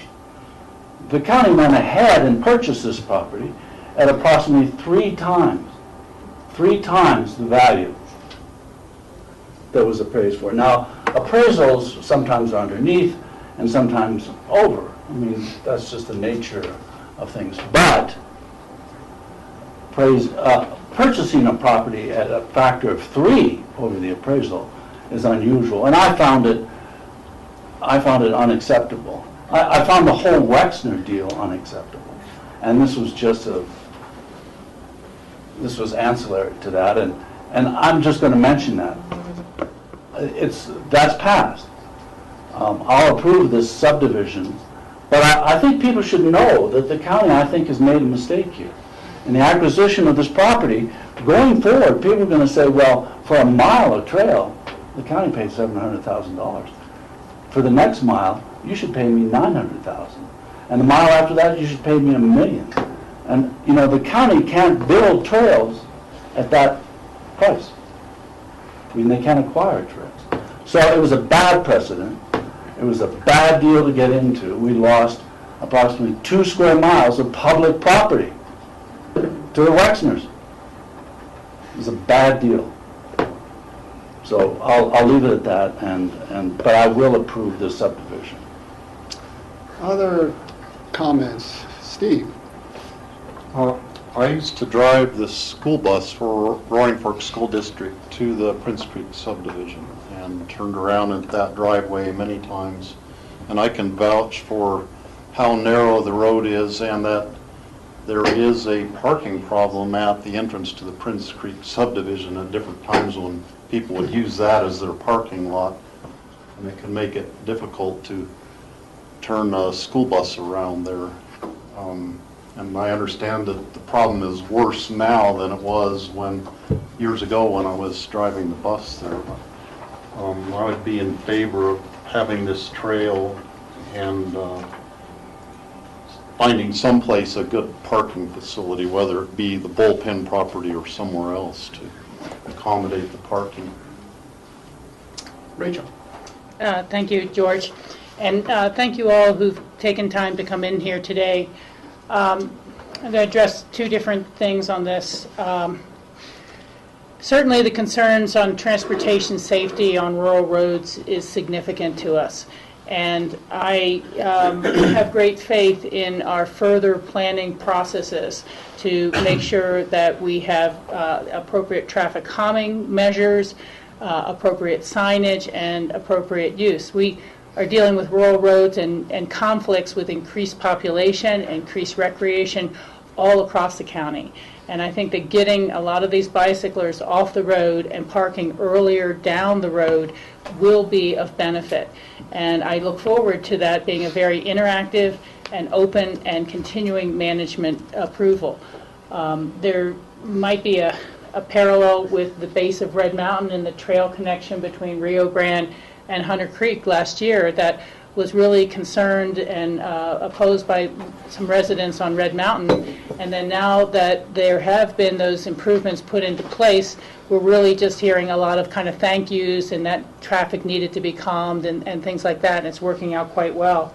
I think it's kind of fair to look at the benefit to the community and as a whole that we've experienced with the trail along 133 and the enjoyment of the public and the economic generation that it assists with, small towns, not towns, but communities like Redstone and the connection between Carbondale and Redstone.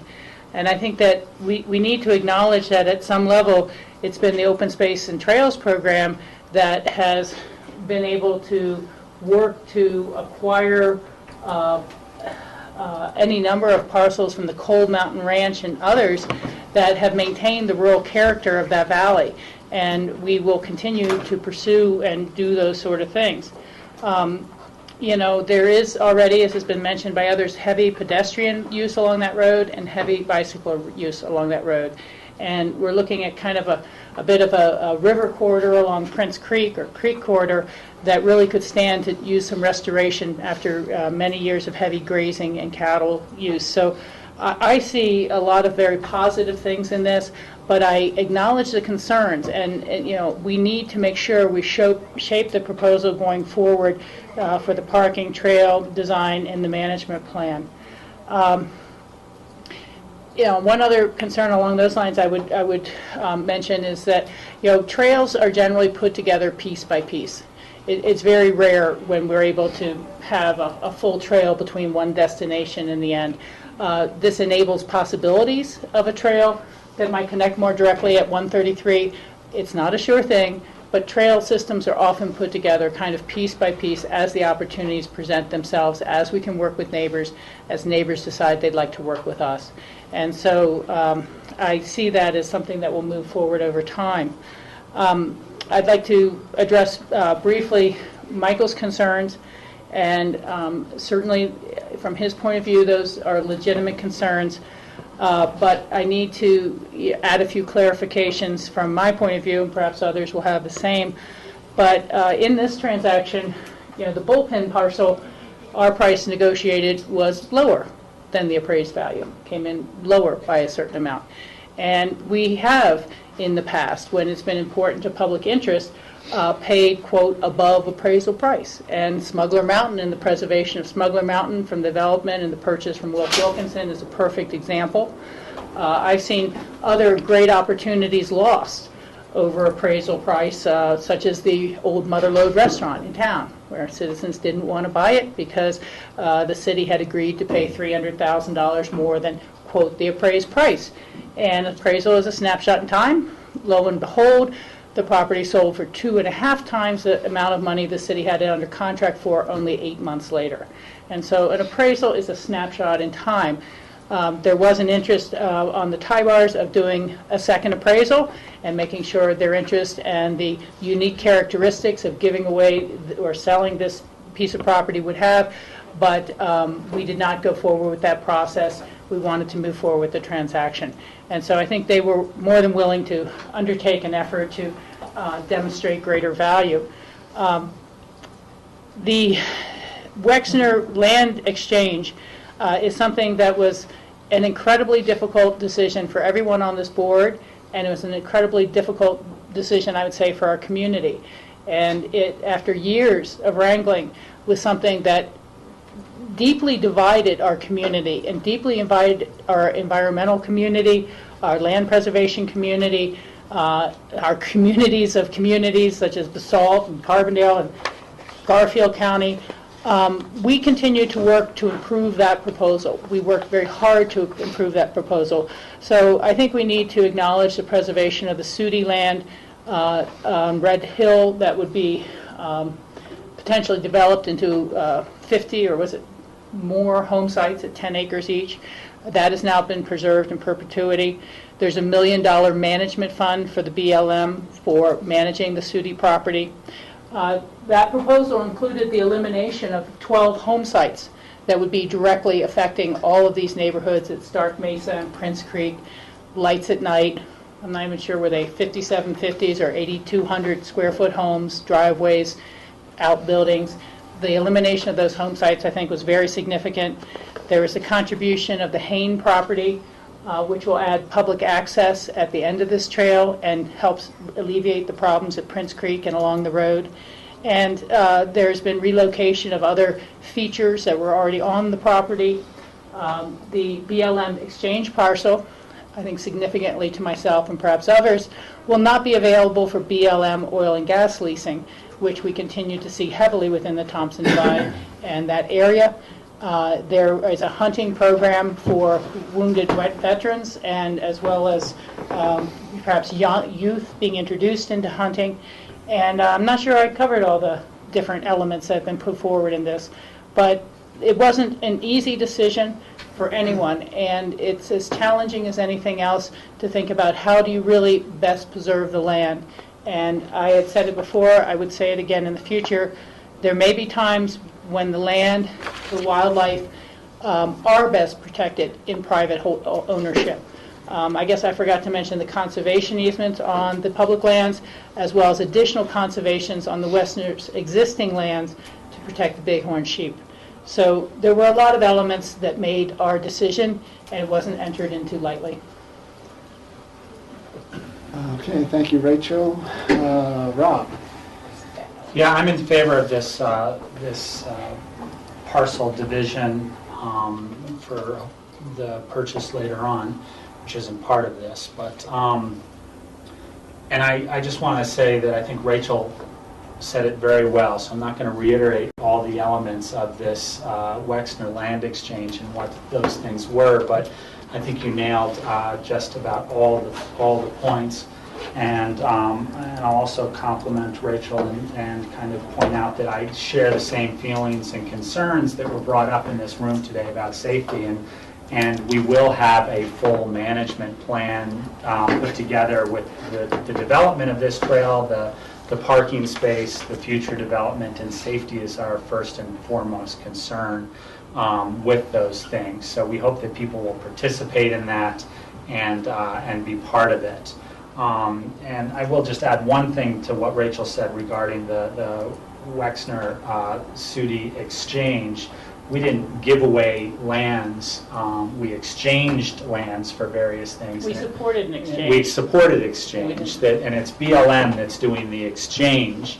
And we supported that based on a great deal of additional things, of which Rachel very elegantly went through the list of extinguishing of homes and I think that was 10 conservation, all sorts of different things that were added before we actually got on board to support that exchange of land. And also in terms of the process going forward, I'll just mention one of my concerns, which will be brought up when we do further development of this trail.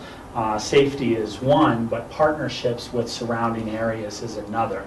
Our exchange that happened with the exchange that BLM is in the process of looking into right now for the Wexner property is with the Sudi property, which is in Garfield County. So there is a county line very clearly that runs right above this, but the uses of these are used by people who live in different counties and travel across that county line.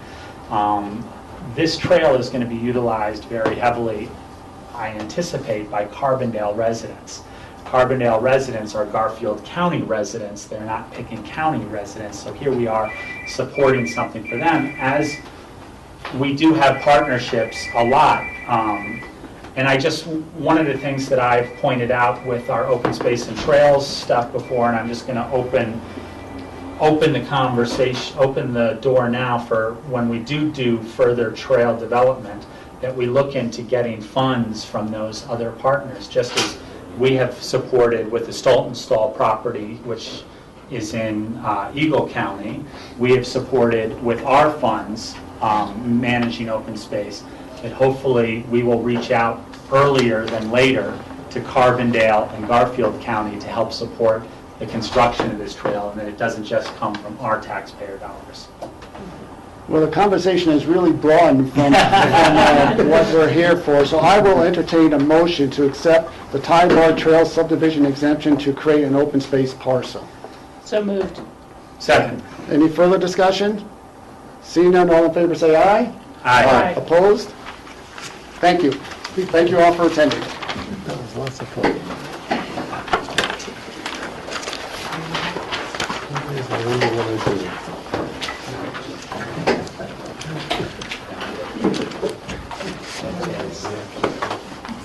Just that one change to the plan. Just that one change to the plan. Basically, Okay, we have one more public land use hearing to go, so those who are done with this last one, if you would carry your conversation outside, that would be great. This is the GSS Properties LLC site plan review for driveway. This has been continued from June 12th, and again, Suzanne Wolf is here to present.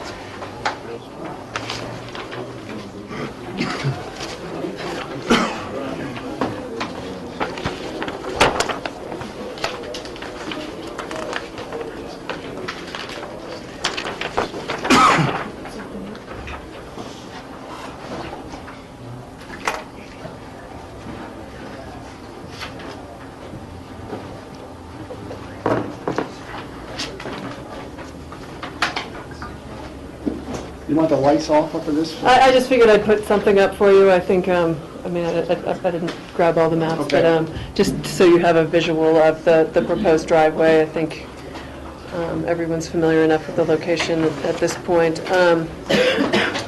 Just get myself organized. So this item was continued at the June 12th meeting to allow for additional discussion. The proposal is, this is a request for site plan review approval for a driveway. Again, I guess a little bit on the background, there was an application submitted previously for an activity envelope for for single-family residence development and the driveway to get there. That was denied by the community development director because the driveway required development on slopes of greater than 30%.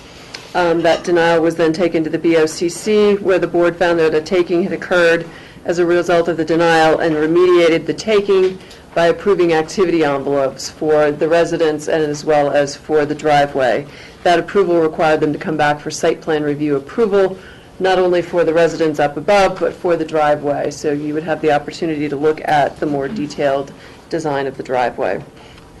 I think at the last meeting I did attach the minutes in terms of some of the discussions you had had and the concerns you raised. One of the items was that the issue of the involvement of the Open Space and Trails Board. After the remediation of the takings previously, the board had asked the Open Space Board and director to look into this, as see if there was any potential for a purchase here. And Dale Will and his board did visit the site and discussed a purchase of the development right, but they weren't able to put together a proposal. Is Dale still here? Dale's still back there. Good. So Dale's here if you do have any further questions about their involvement at that time. So that was just one item that had come up. And then the other item I addressed in my memo was the question of a transfer of the development right from this property to another property owned by George Stranahan, presumably in this area, in order to sterilize this property. And there I just provided some of the background on the approvals that had been granted previously for the Flying Dog Ranch, which is further up Woody Creek Road from here. And we did actually utilize a provision in the code that allowed a transfer of a development right from basically, in that case, the south side of the road to the north side of the road to sterilize the big pasture that you see as you go up towards the Flying Dog Ranch. And then that has a conservation easement on it, and then there's another parcel up on the mesa above that has a conservation easement. So essentially, 2 of the 4 parcels that are a part of that were a part of the original Flying Dog Ranch are currently conserved, and there are 2 developable parcels up there. So in terms of that, there wasn't really any further potential in terms of moving the development right from here to somewhere else on other Stranahan properties, I guess, in the area. So that was just a little bit of background on that. The additional information you did receive subsequent to the packet going out was submitted by Rhonda Basil, representing Margaret Reckling, who's the owner of Lot 4 of the Craig Ranch, which is directly across from this driveway. And she's raised several issues, and that I'm sure they're prepared to present to you today. So that's really all I have in terms of additional information at this point. Okay, any questions for Suzanne at this time? I recall one of the reasons we had continued this to today was to allow the adjacent landowners to see whether they can come up with a proposal and an agreement with one of the other neighbors to allow access. And we do have a letter, an email from Rhonda Brazel, who I don't think Rhonda's here right now. So I think perhaps the best way to move forward is to see how that discussion went and what sort of ideas and proposals have come in this last month. Jim Curtis is here, but Jim was the original land planner consultant, and we let him off the hook in terms of trying to figure out any additional solutions, because I think has worked diligently over the last several years to try to come up with another scenario, but was unsuccessful with the adjacent landowners.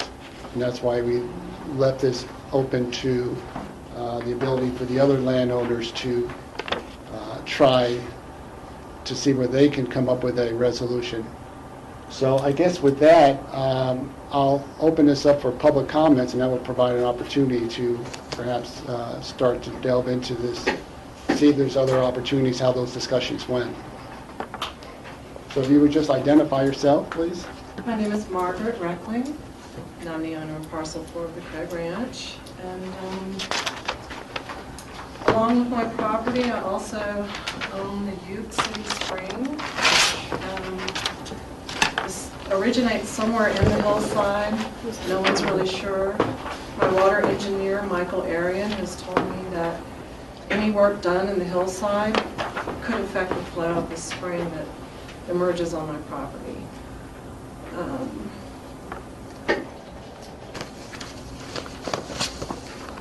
I wanted to thank you all, the commissioners, for granting a continuance at the last meeting to allow me some time to look into some other options. I'm relatively new in the neighborhood. I visited with some neighbors and we tried to come up with some other ideas and alternative solutions. I'd like to summarize my digital packet, which Ron Basil sent to you last Friday. As discussed at the last meeting in June, Jim Curtis has stated that the Holloways had been approached with an offer or offers to compensate for the allowance of an easement along the historical access for the Sun Mesa parcel. The Holloway family is here today to acquaint us with specifics of the offer that was made. In the interest of time, I asked Rhonda Basil to research and compile the chain of title to the Sun Mesa property, which is now owned by GSS LLC. This chain of title clearly shows that the Sun Mesa parcel was indeed originally part of a larger property. Access to the Sun Mesa was knowingly not secured at the time of purchase. Tony Wagner is here today to discuss this chain of title, that he's so familiar with, and he was born in the valley there and raised across from this parcel, and he's been a neighbor and friend to many of the present and prior owners surrounding the adjacent properties. And lastly, the Sun Mesa parcel is home to the largest elk herd in the Woody Creek area. The elk use the Sun Mesa for their winter grazing and as a thoroughfare back and forth from my property, Paradise Mesa, and as a return to Wagner Mountain, where they then retreat into the Frying Pan Wilderness. I've included pictures of this elk herd that I've taken this spring. The elk are bedded down on Sun Mesa, sometimes for a couple of weeks in a row. And I also included a picture of mule deer that are resting in the exact path of this proposed driveway. I've also observed lots of coyote droppings and bear scat along the edge of my ranch, which I think lots of other species use this hillside as a thoroughfare. Since we only had 17 business days since our last meeting, I feel confident we could discover more information and alternatives given more time. And I feel like there are still too many stones that have been left unturned, and I am happy to say a lot of my neighbors are here today to discuss the issues further. And So, I don't know that let me ask you, Margaret, because again, we granted a continuance for you to have an opportunity to work with the Holloways or the Craigs to see whether you come up with any resolution. But I haven't heard any resolution that you're bringing forward. I don't have an answer to this. Perhaps after you hear some of the other neighbors' stories on how this has all come about, that might help. And I'm not sure who to have come up next. All right, well, that's fine. I'll Thank call you. on it. Thank you, Margaret. Jim, did you have a comment? Jim Curtis, representing the applicant. You know, we've tried to work with this in good faith, and I received the letter from Ms. Basil from Suzanne a couple days ago. Fred Pierce and I, Fred Pierce being the attorney for the applicant, have not had an opportunity to fully vet this letter and some of the legal questions that have been raised. Does somebody want to get that? You continue, Jim. I'm completely fine with tabling today, because when I come before you, both in the past, today, and in the future, I want to be factually correct. I certainly don't want to be perceived as misrepresenting anything.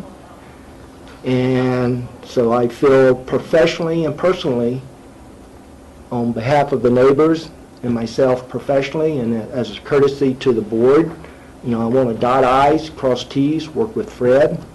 I'm willing to talk to anyone, and I would like, as a courtesy and response, to see if we could be tabled to the July 24th meeting. Thank you. Good, thank you. We'll take that under consideration. We're still in the public hearing at this point. Anybody wishing to make a public comment? Yes, sir. If you just introduce yourself, please. I'm Roy Holloway. I'm speaking on the behalf of the Holloway family. My father is here, Holly Holloway. Jim has approached us on a couple of occasions. We've had meetings. We've had correspondence that didn't go anywhere. The latest was a trade of 4 acres above the Salvation Ditch, some of it lapping over on the Salvation Ditch, for the only 2 flat acres on my father's land, which was rejected.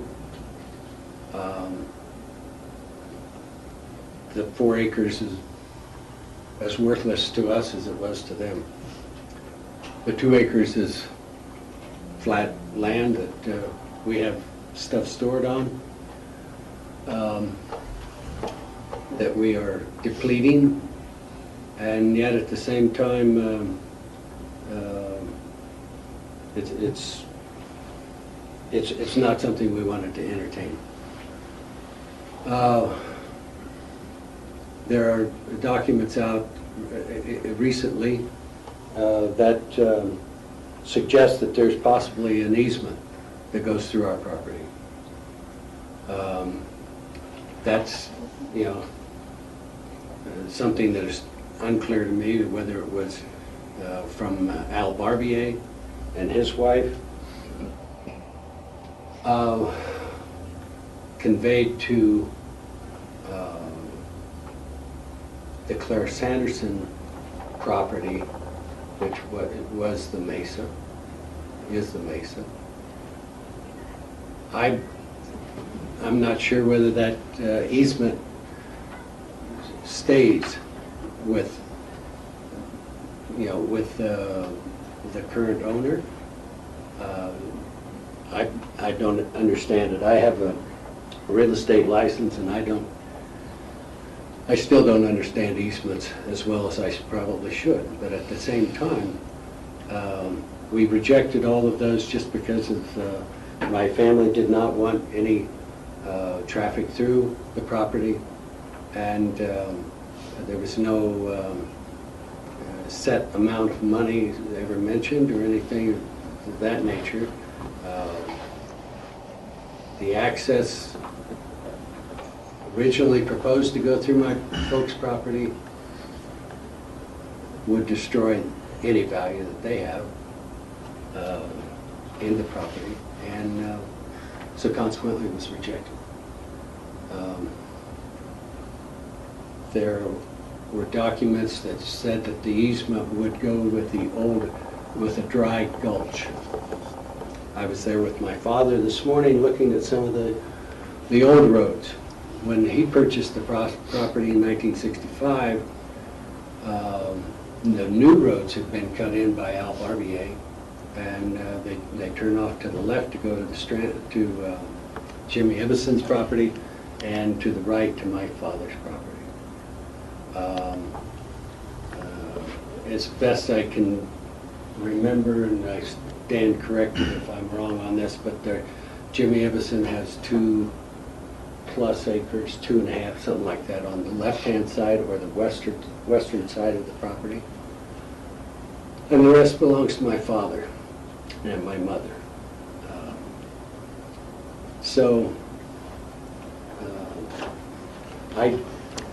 I'm not at liberty to say that we would grant easements without conference with the rest of my family at this time. Thank you. Jim? Once again, I cannot tell you how gracious the Holloway family have been in speaking with me and just getting to know Mr. Holloway and really respecting him quite a bit, and Roy and the whole family. He is correct. Rhonda Basilow's letter says there may be historic easements out there. Fred Pierce has not vetted that information. Independent of what happens, I really want to maintain a gracious relationship with the Holloways because they've been wonderful to deal with, and I truly respect that, and I know the Stranahan family does too. So, once again, factually, we need to vet this information. If the Holloways would like to speak, I'm always available, and we will come back to you with what the facts are. Thank you very much. Thanks, Jim. Anybody else wishing to make a public comment at this time? Yes, sir. Just identify yourself. My name's Tony Wagner. I'm a friend of Margaret Reckland. I'd like to just take it back a little to the creation of the parcel, and it's in your packet, the chain of title. And there was concern from a couple of commissioners last time as to whether this Sun Mesa parcel was created from a larger parcel or not. It was maintained that it was not created from a larger parcel, but in fact it was. And in your packet you have a map from Norman Smallwood, who was the son of Otis Smallwood. They owned this, the entire ranch there, approximately 400 acres in the 1940s, and we were neighbors with them. And of course, growing up, I watched the Barbier family farm the Sun Mesa parcel, which is in question. It goes back to Margaret Arlene, who's best known for making homemade cognac in Woody Creek, probably. But Margaret Arlene sold it to the Smallwoods, who sold it to the Barbiers, who sold it to the Sandersons. But with the Barbiers, it got split up to some degree, so that's when Holly Holloway bought his parcel. And there is a legal description of a easement that goes with the title on this land, but it's unclear exactly which parcel it may attach to. And if you go back, you know, we've had 17 business days really to get this together, and to nail down the easements will require a survey. So we can't say yay or nay, and I think the Holloways agree with my assessment of that. So we have to do that. Okay. Now if you look in your packet as well, I've included some photos. One of them of the Star Mesa Road that goes from McLean Flats up to Star Mesa, and another couple which are the bridge up West Soapers Creek that go up to, I don't know what the guy's name is that owns that parcel now. It's the old Fender property up there, which I know they're in a lot of conversations with you guys now about future development.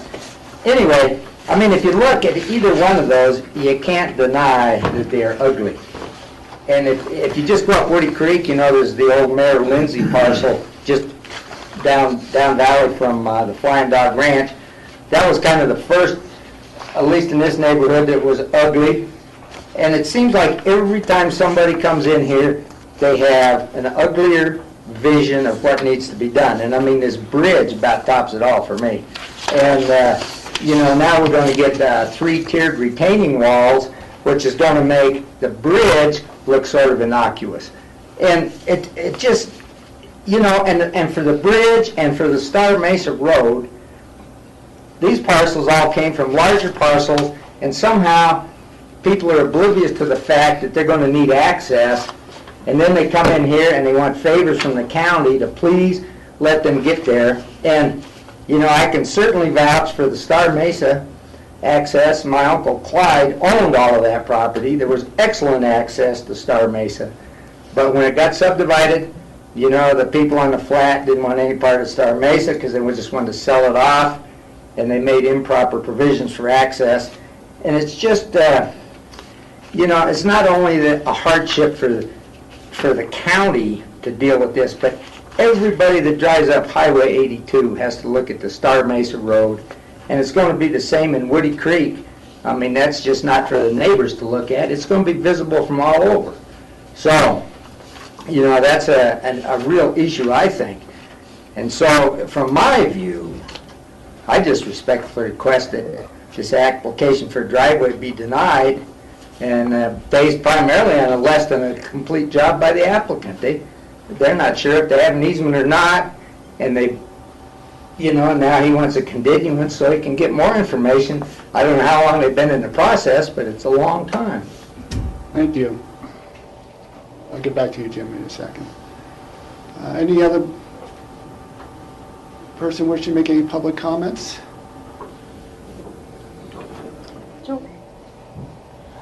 You know, over here in the corner, we have some Colorado Parks and Wildlife folks who came all the way up here, I think, for this hearing, and I at least would like to put them on the spot and ask what their concerns are in this issue and have you say something. All right, hold on for 1 second. You're welcome, Kevin. Hold on for 1 second. I'll honor that request, but before we do that, this is sort of an odd process today because we've got almost dual applicants, or certainly interest. But Jim, you are the original land planner for this, and so you have your hand up. As I mentioned, I think it's important to deal with the facts, and I do not know Mr. Wagner, but I never represented that this was not subdivided from a larger piece of property. I represented that took place in, I think, 82 or 87, prior to the provisions of the land use code. So this parcel was legally created. So one, it's very important we all try to deal with the facts, independent of what he may or may not think they are. Two, we know, the Stranahan family knows this is a sensitive property, okay? That's why in December 5th, 2011, they offered to sell this property to the Open Space Board for $2.5 million with terms. $500,000 at closing, $1 million after 1 year at 5%, $1 million after 2 years at 5% interest, and that transaction also included 165 shares of Salvation Ditch water rights. If some third party wants to buy this property, they need to communicate with me. I know there's elk and deer up there. I mean, I'm not oblivious to this stuff. And the legal access, the potential of an access through the Holloway property does not show up in the title commitment or the chain of title that Fred Pierce has been working with on this property for a year and a half, 18 months. So, yes, I don't have all the answers. Yes, I will go back, Fred Pierce and I will look at the legality of what's being proposed or talked about, but I simply want all of us to work on the facts. This is a private piece of property. It has certain rights. There's certain land use codes that are in place. If somebody wants to buy this thing, talk to us and use it for whatever they want to do. We made an offer to the open space people that is way below what a 62-acre prime piece of property in Woody Creek would sell for. Thank you. Thank you. When I talked to Kevin Wright yesterday, he said he never really wants to get involved in a political discussion. But I see his boss here. He's a smart man. So he brought his boss. He brought his boss today, Perry. But I don't know how familiar you are with this land use application, but this came before the Board of County Commissioners. We decided it was a takings, which means that we had to do some remediation, and the planners came back with a remediation plan, which ended up being a driveway, which is the controversy here. So it was a takings by the county. There was a remediation plan that was presented, and that's where we're at right now. The county, if they accept or deny in their decision, has consequences, not only to the landowners, but to the county. Because again, this is a private property. So just so you have a little background on that, I know one of the concerns is the wildlife corridor, as has been shown in this gully, as a main migratory corridor, and Rachel wanted to see if you had any input on that, and so I'll let you provide us with some of your input and your wisdom. I like the way you kind of introduced it, first of all. That's great. Yeah, my boss has to review all my letters anyway, so I can just slip very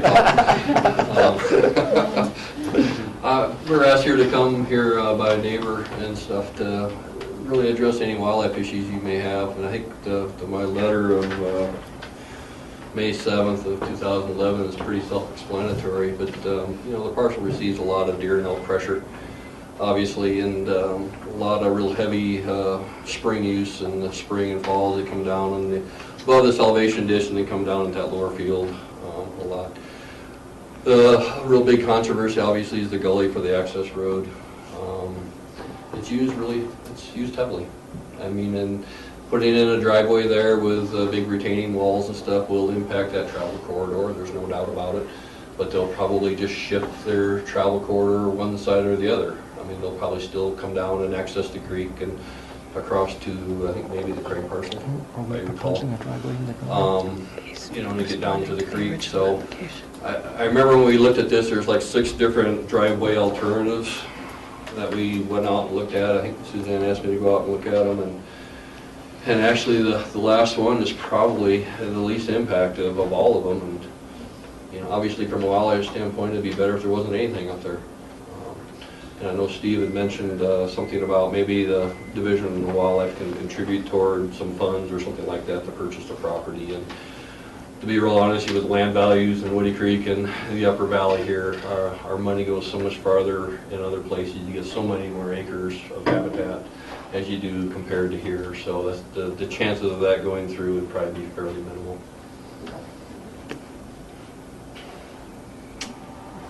Thank you, Kevin. Rachel, did you have a question? When you say the dry gulch, you're talking about the gulch towards the side of the Craig property as opposed to the Holloway property, Kevin? You know, it's been a long time since I've looked at this, so I guess. And look, I know where the proposed driveway is now. I think Suzanne's going to try to point this out. Yeah. Yeah, I guess I just wanted to make sure that Kevin kind of knew where we ended up, because that we had all these alternatives. So the driveway that's proposed does come up the front side of the property. It doesn't get into the gulch at all, but this was the gully that was a concern. This gets into the Craig property on this side. And originally, several of those alternatives had climbed up in the gully and then doubled back to get up to the mesa. And those were the alternatives that were not accepted. I mean, the one that was accepted comes off right across here. I mean, the main, like I said, the main travel corridors are coming down through those gullies and stuff. I mean, they still, where the proposed driveway is, there's still use in there. There's no doubt about it. But the main travel corridors are down there to the southeast that I saw. I mean, when I was up there too, I went up there to walk up through the gullies and you'd see deer and everything in there every time I've been there. So, thank you, Kevin. Appreciate that. Yeah. Thanks, Perry, for allowing him to speak. You ought to get him on the spot. I thought you ought to say something. I mean, that's why he's the boss. I guess so. Go get him. Go get him. Okay. So I'll bring this back to the board. We do have some newer information that was sent to us from Rhonda Brazil. And as Jim Curtis has mentioned, he has not had time to really vet that or discuss that with Fred Pierce, and would like to really have the opportunity to do that. So he has suggested that we table this to allow that time to see if that offers any other opportunities. Rachel?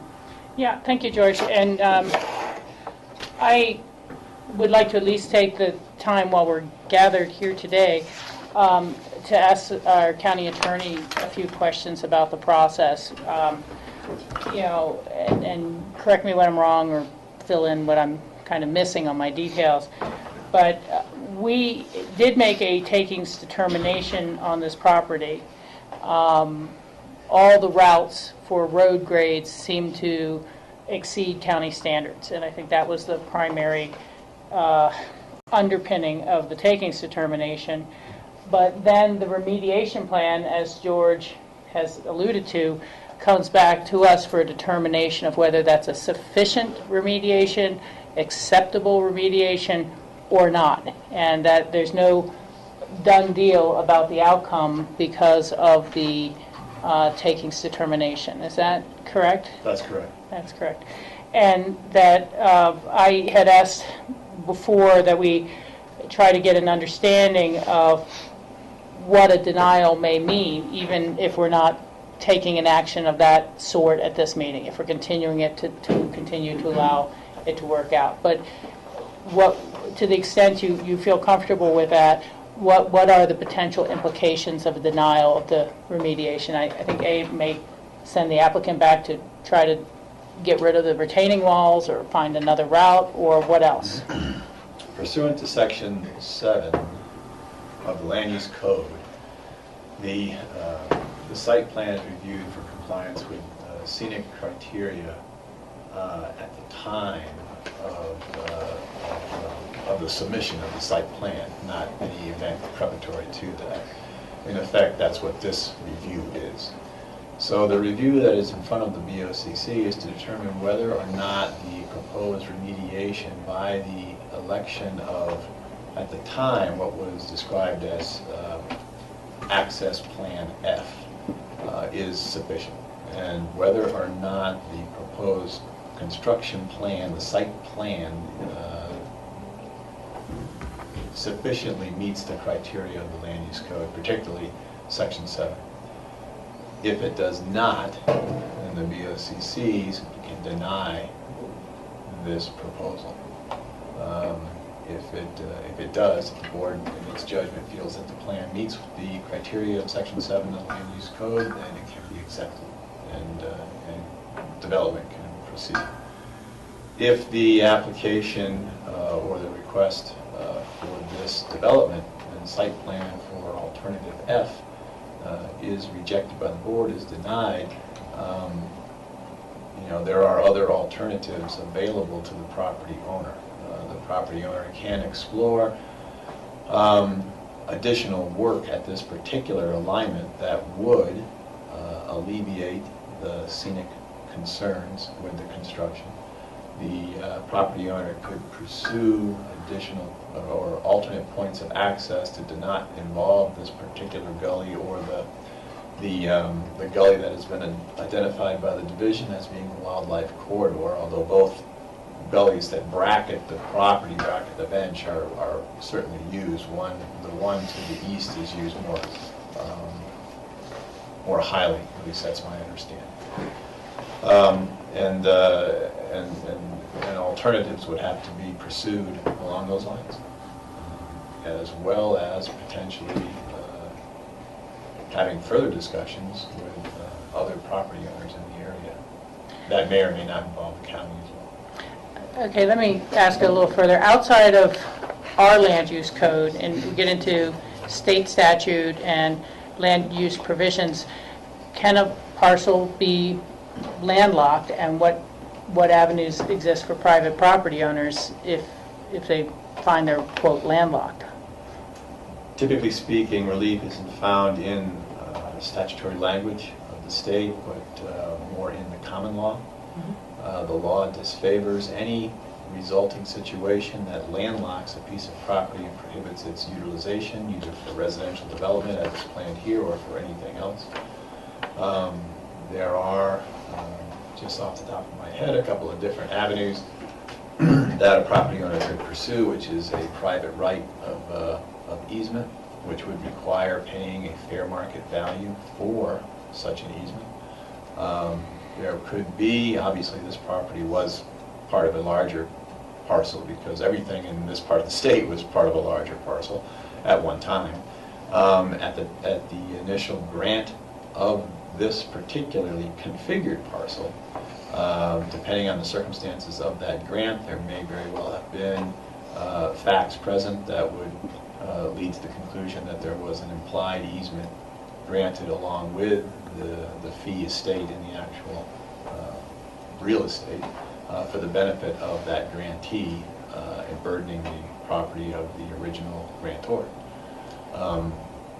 At any rate, there may be alternative resulting access points to reach the bench that would allow residential development to proceed. Thank you. Okay. Again, I've thrown out the idea of tabling this to allow the land planner and the attorney to further vet some of the questions, issues raised by Rhonda. And perhaps also at the same time to allow further discussion with adjacent landowners to see if there's an opportunity for even a monetary agreement, which I think Mr. Holloway said had not been part of the original conversations, if I heard you correctly. I'll make a motion to continue for discussion, to continue this till our next regular meeting, which is July 24th.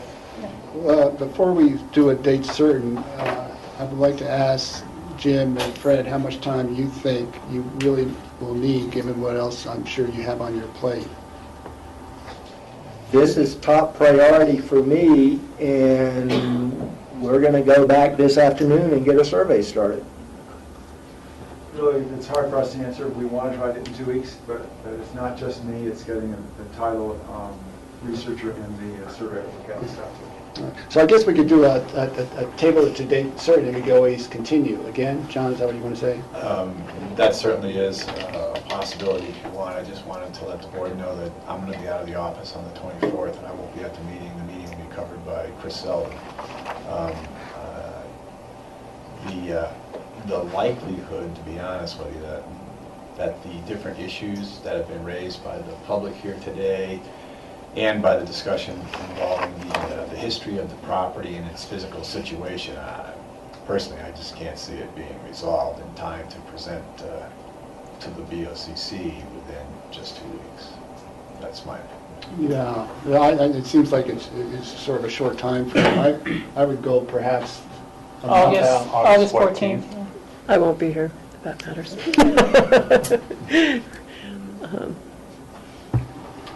Well, let me ask, would Lance be in a position to cover for you, Suzanne? You've kind of really fully presented the staff position well.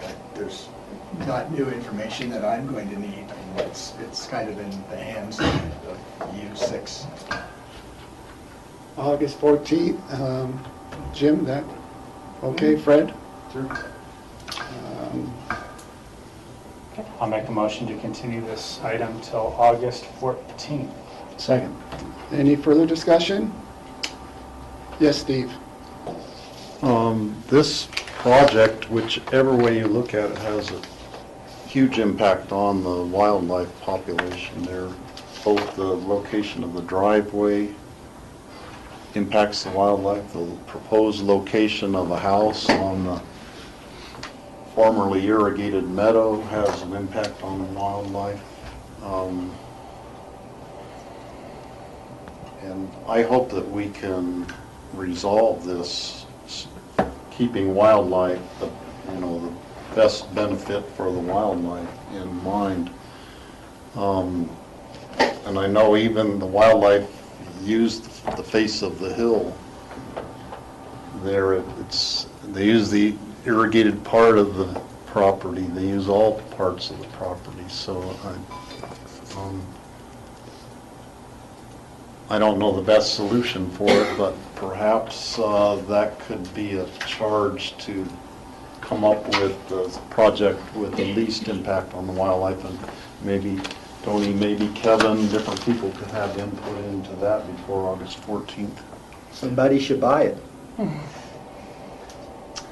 Also, there's a huge impact on, no matter what is done, unless somebody just buys it to sterilize it, it has a huge impact on the LaCroix family. It has a huge impact on the Holloway family. It has an impact on Margaret. I'm sorry, Margaret, I don't know your last name.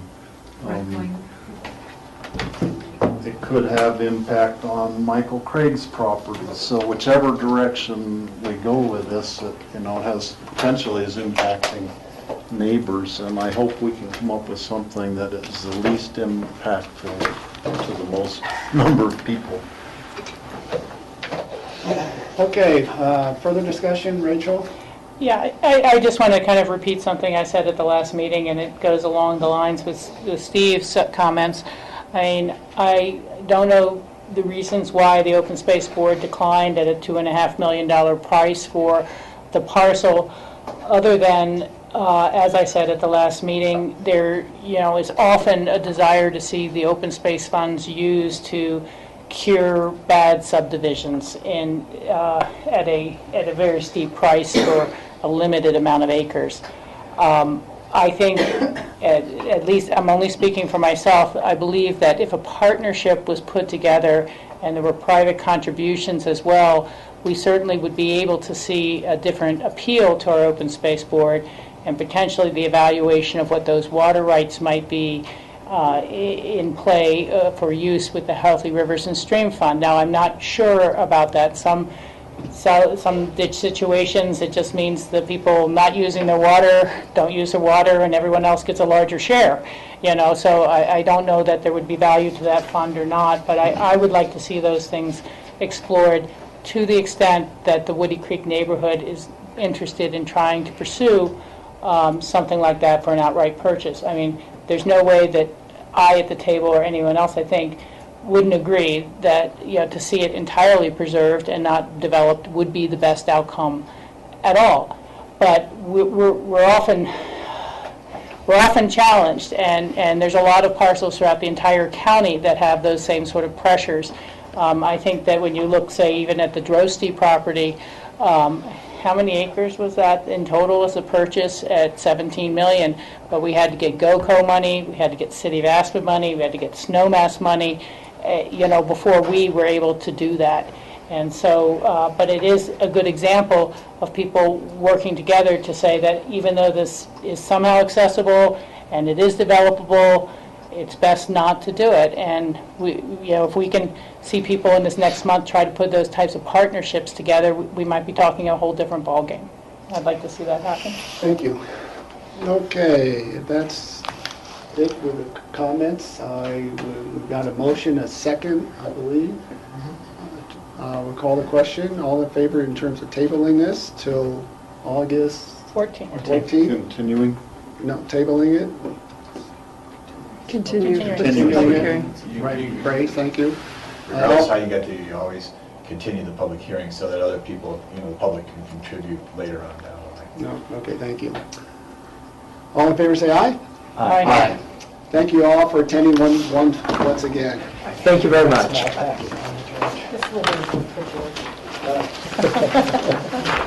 You have to sign each one individually. Each page, just initial each page. How's that signature going? I'm glad to see you.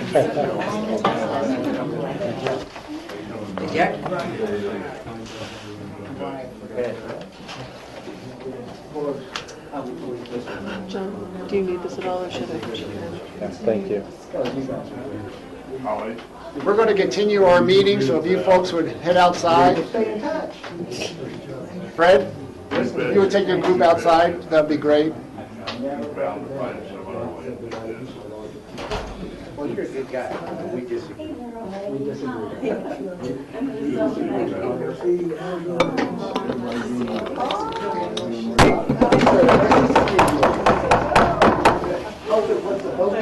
Everybody can say their hellos outside, we'll continue our meeting. We need to continue our meeting, so if we could bring the conversations up, that'd be great. Thank you. Hi, Mr. Holloway, how you doing? Very good, thank you. Very good. Oh, absolutely.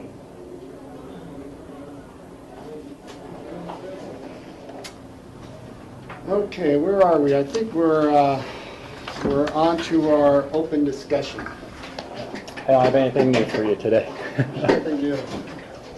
Rachel? The only thing I kind of wanted to double check back on was this CCI conference call-in on Friday. Steve, are you going? Because I'm at a meeting at the River District, so I'm not going to be able to go. My plan right now is to call in. Okay. Because it is for information only and not as, there will not be a vote taken on it. That will be taken later on in the year. Okay. And I think we can present our information over the phone. If it's decided it would really be important for me to be there, I could be there if necessary. I don't think it's as necessary for you to be there, but then thinking about it last night, I just wasn't sure if there might be an opportunity as you find out the schedule of the resolutions that either Nan or anyone else who helped you prepare those potential resolutions on Pickens County's behalf might be able to listen into the conversation. I know you're going to be busy, John, but it just seemed that there's a bit of nuance that I think Tom Isaac said, hey, if you need help with the senior tax exemption, he might be able to be there, and I don't know if anyone else, because they're fairly short paragraphs we sent in. I do not have any idea how nuanced the inquiries from the larger group are going to get. Yeah, as far as the property tax exemption is really Tom Isaac and Tom Oken that contributed to that. I can certainly make them aware. Are you going to come in here? Are you going to call in from your home, do you think? I could do either. Well, they could call in too from anywhere. Yeah, I was probably going to call from home.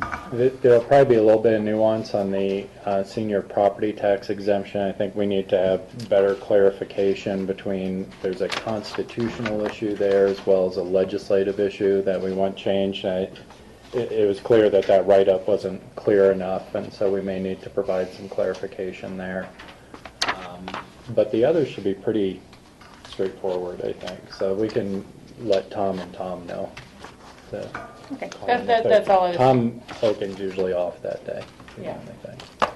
Okay, anybody else have anything for open discussion? I see someone in the audience. Did you miss something, or you? It's my mom. Oh, it's your mom. You're ready to take your son. I have nothing to say.